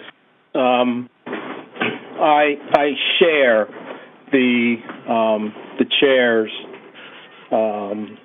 concerns about making the award to Academy in light of the fact that the controls as stipulated have yet to be fully implemented. I'm also challenged by the fact that I've spent my career within the context of a respect for the integrity of the procurement process, and from what I've seen, staff carried that out appropriately, and with regard to the framework that they had to work within. I also am mindful of the jobs in question related to the employees of Academy who, in of themselves, may not be guilty of the crimes as charged. And I do think that it's appropriate to be cognizant of the fact that the bus market, or that is servers of the bus market, the purveyors of the service, it's a tight market. We have to be mindful of that, and so that as we think about who gets to participate or not, it does have an impact ultimately on the customer base. Make no mistake about it, I believe that the Academy behavior was abhorrent and something from a perspective of integrity and ethics that totally should not be tolerated. Unfortunately, we were left with a set of facts wherein they were able to legally participate in a procurement at New Jersey Transit. So hence, this board is faced with a very tough and difficult dilemma. So I think I will conclude my remarks at this point, as that it continues to be a very difficult and perplexing situation to me. That concludes my comments. Thank you. Board Member Giblin, do you have any comments? Yes, I concur with the chair's concerns and have nothing further to add. Thank you. Board Member Spalla, do you have any comments? Yes, like my colleague, Board Member Giblin, I concur with the statements of the chair and have no further comments. Thank you. Board Member Nara, do you have any comments? Yes, I appreciate our chair's position and statements relating to the fact that the settlement details can't be imposed yet, and as a reason for being concerned about this contract. But I'd also like to state that Senator Cryan and Senator Weinberg's statements in public comment also strike me as being perfectly correct. There were in excess of 13,000 trips missed by Academy, and we have our own internal audit reports, and I take the public integrity part of this very seriously, and it strikes me as important that everyone that New Jersey Transit works with and for our riders and our vendors and contractors know that we value integrity in the process. And so I don't believe that these particular contracts should be awarded. I do not in any way think that this is dereliction on the part of our procurement process. It's just interesting what they're allowed to consider and not consider. And I thank everyone for the hard work. Thank you. Board Member Morocco, do you have any comments? I don't feel the need to kind of editorialize much further because I think everything that is in my heart has already been said. So I will say this: I join in the chair and my colleagues' opinion that given the circumstances surrounding this procurement, I think it's neither in the best interest of the agency nor ridership to award this contract to Academy, and for those reasons, I won't be supporting it either. Thank you. Thank you. Board Member Gordon, do you have any comments? Yes, I do. Thank you. There's a lot I could say about this matter, but I'm going to limit my remarks to the factors that influence my voting decision. I was guided primarily by the laws I considered relevant. One law is Public Law 1979, Chapter 150, the New Jersey Public Transportation Act of 1979, the legislation that established New Jersey Transit and that delineates the responsibilities of its board members. In Section 4 of that act, board members are directed to exercise independent judgment on all matters before the board and to act in the best interests of the corporation and the people whom the corporation serves. As I interpret this provision, board members have a fiduciary responsibility to do what is best for our riders and our taxpayers. I believe my fiduciary obligation to protect the integrity of the procurement process supersedes any agreement negotiated by persons outside of New Jersey Transit. And that comment was not meant to be any criticism of our procurement staff. I was also guided by the state statutes and court decisions that govern the contracting process by public entities. Under New Jersey's local public contracts law, NJSA 40A:11-4, contracts are to be awarded not simply to the lowest bidder, but to the lowest responsible bidder. The New Jersey Supreme Court in Neary Corporation v. New Jersey Highway Authority held that the responsibility of a bidder carries equal, if not more, weight than the amount of the bid, and noted that, quote, there are many instances where the lowest bidders will not receive the contract because they are not the most responsible bidder. Moreover, under the statute, a contracting authority may disqualify a bidder who would otherwise be the lowest responsible bidder if the governing body finds that it had prior negative experience with a bidder. According to the statute, 6 factors are to be considered in determining whether a bidder is responsible. Those factors are experience, operating capacity, financial capacity, credit, resources available, and of particular relevance here, moral integrity. The courts affirmed as far back as 1959 in Arthur Veneri Company v. Patterson Housing Authority that responsible also means the moral integrity of the bidder. I would argue that advancing policies that led to 50,000 missed trips over the years and keeping 2 sets of books raise questions about the moral integrity of the Academy organization and its management.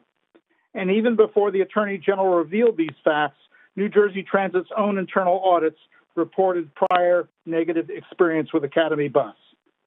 Based on these facts and my interpretation of the law, I do not believe the Academy organization is a responsible bidder, and therefore I will vote no on both items 220319 and 220320. Thank you very much.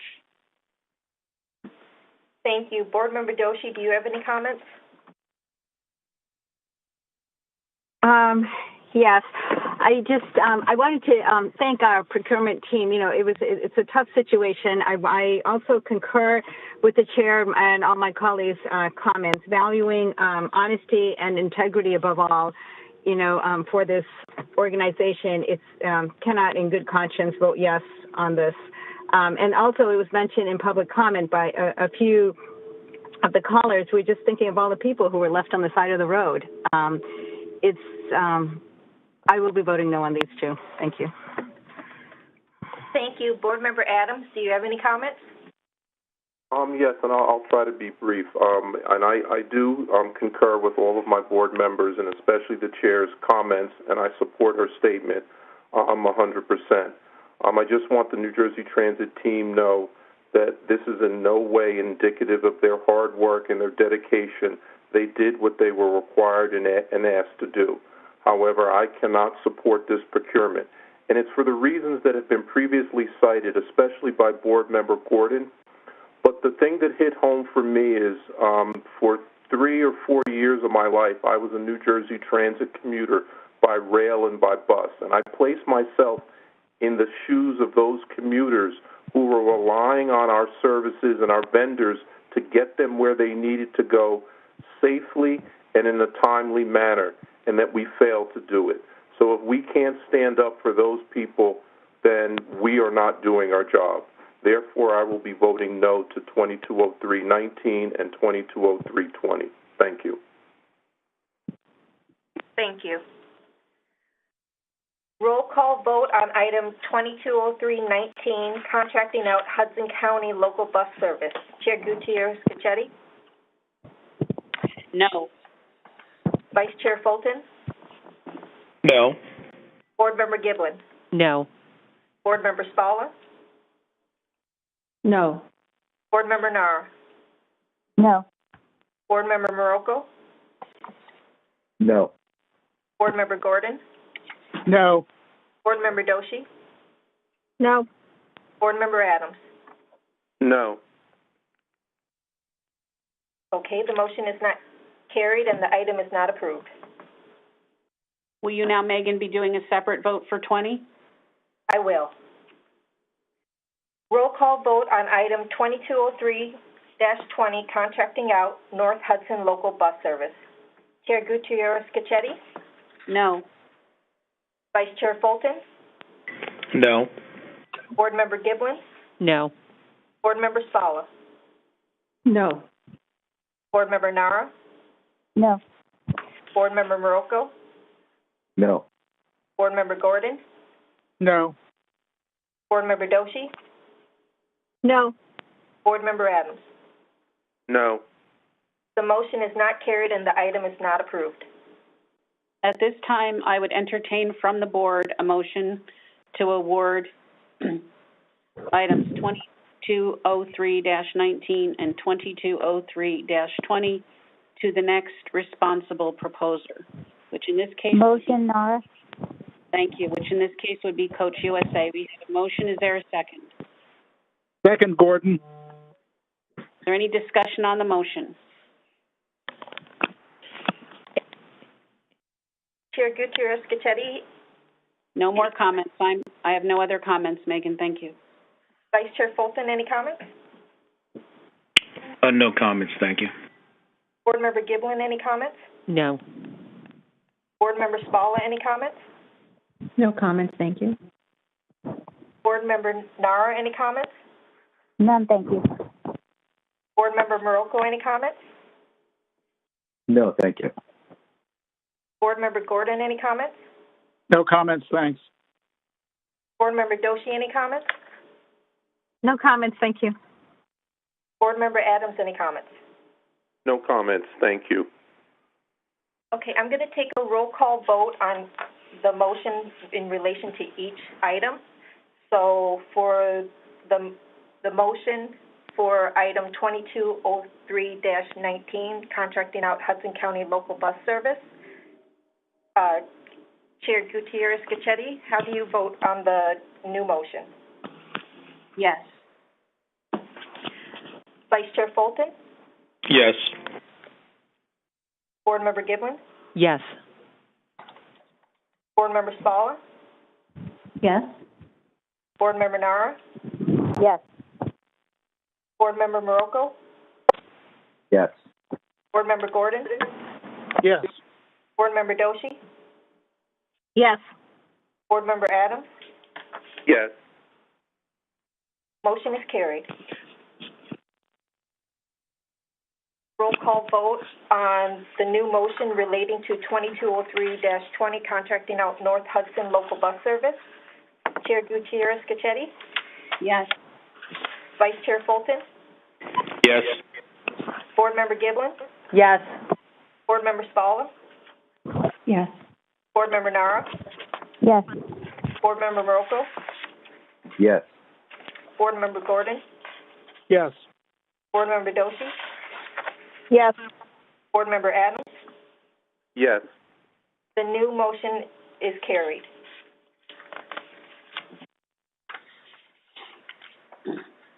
Okay.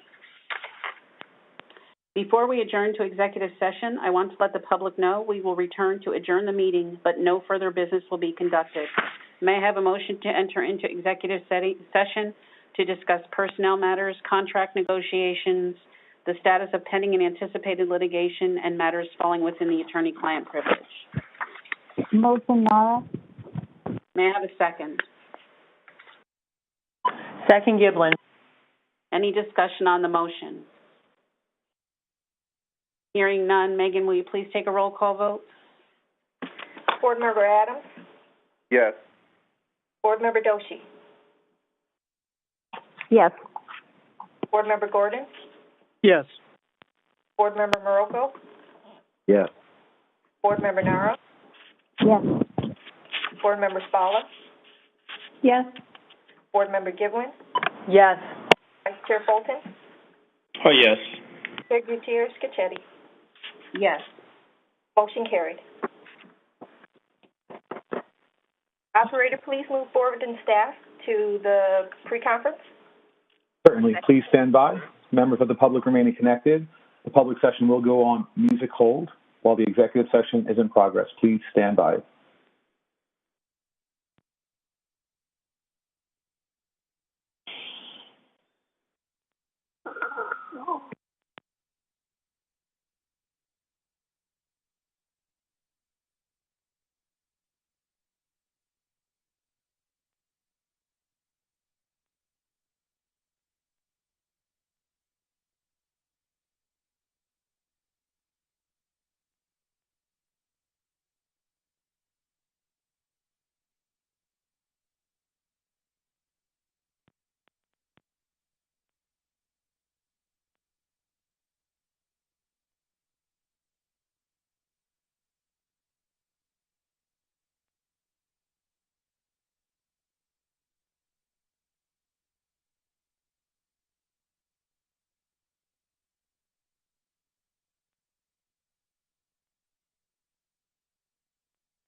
Thank you for holding.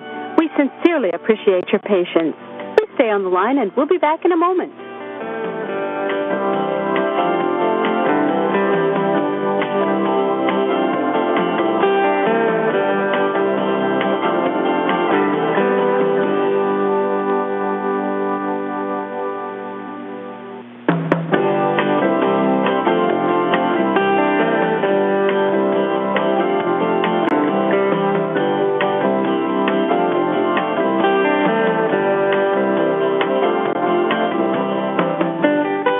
Thank you for holding. We look forward to talking with you soon. Please hold the line, and we'll be right back with you.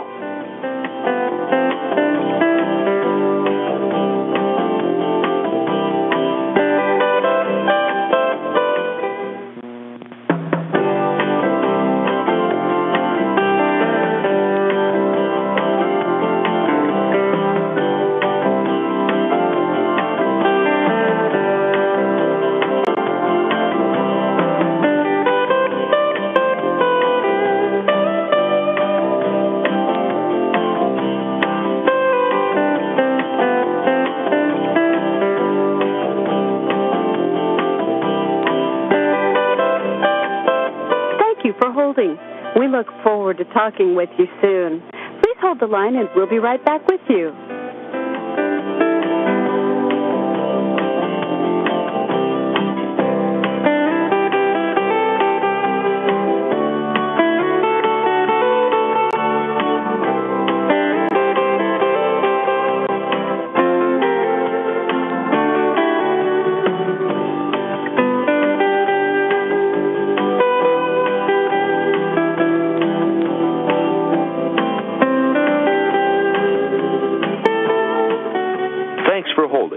We appreciate your time and patience. Please stay on the line, and we'll be back in just a moment.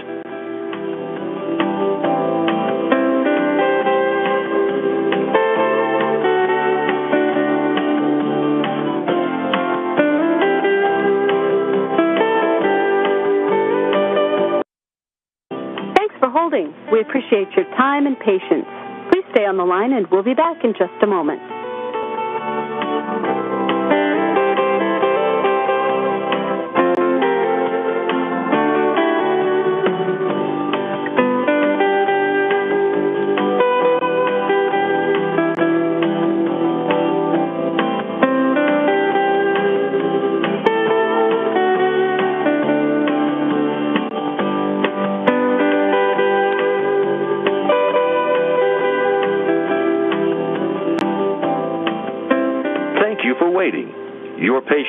appreciated. Please hold the line, and we'll be right back with you.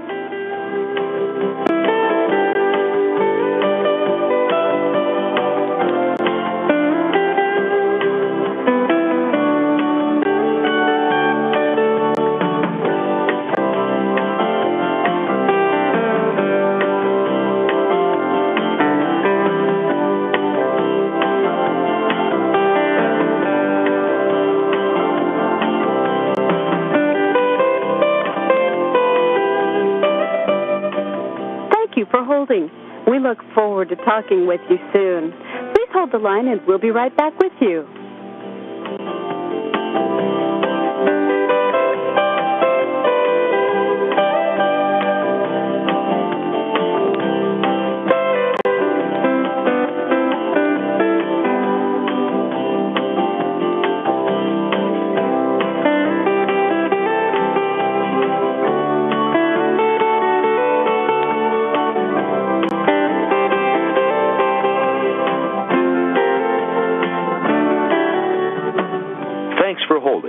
We appreciate your time and patience. Please stay on the line, and we'll be back in just a moment.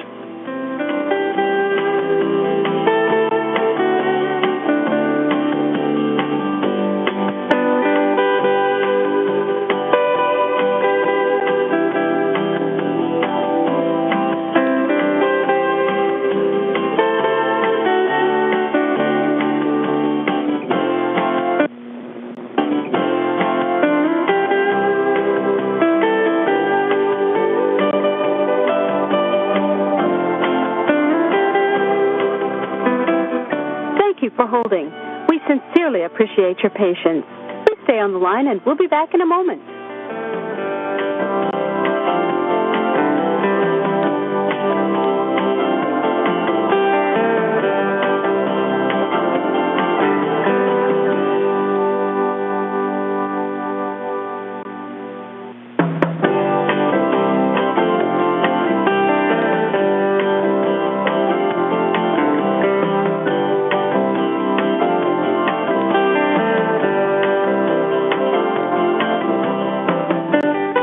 Thank you for holding.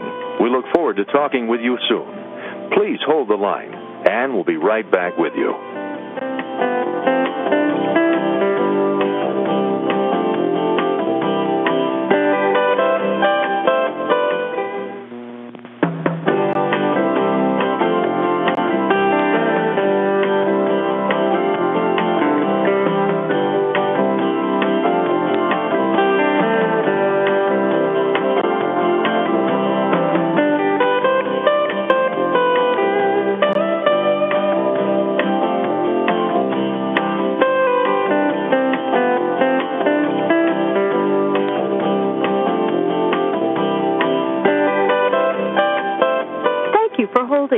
We look forward to talking with you soon.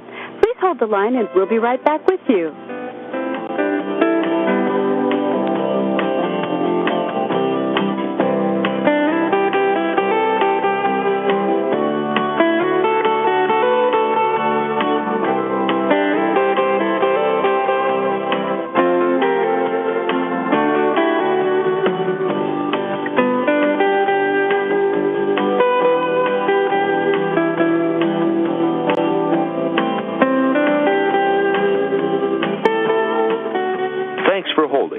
We appreciate your time and patience.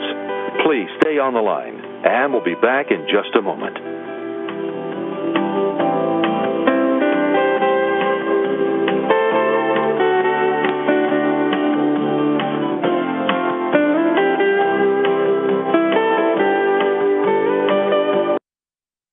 Thanks for holding. We appreciate your time and patience. Please stay on the line, and we'll be back in just a moment.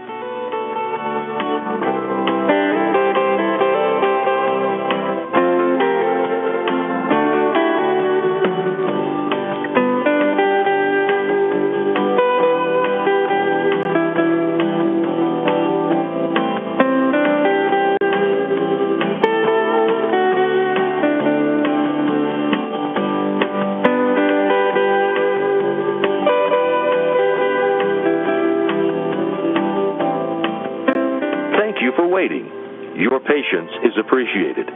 Please hold the line, and we'll be right back with you.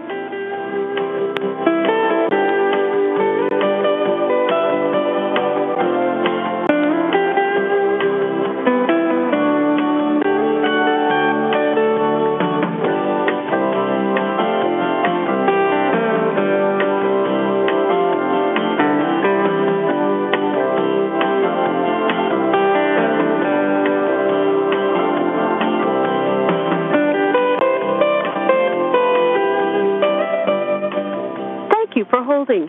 We look forward to talking.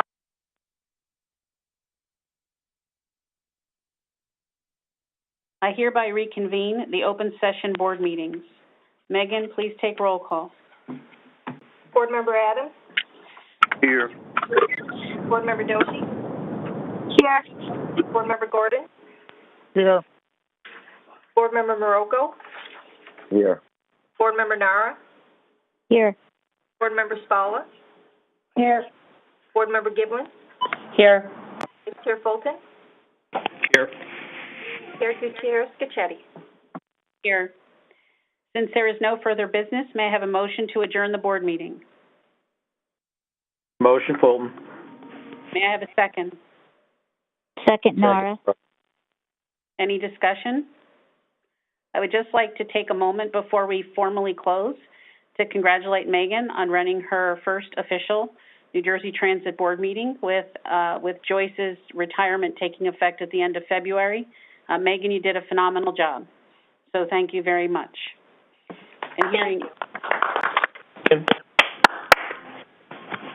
And hearing no further discussion, all in favor of adjournment?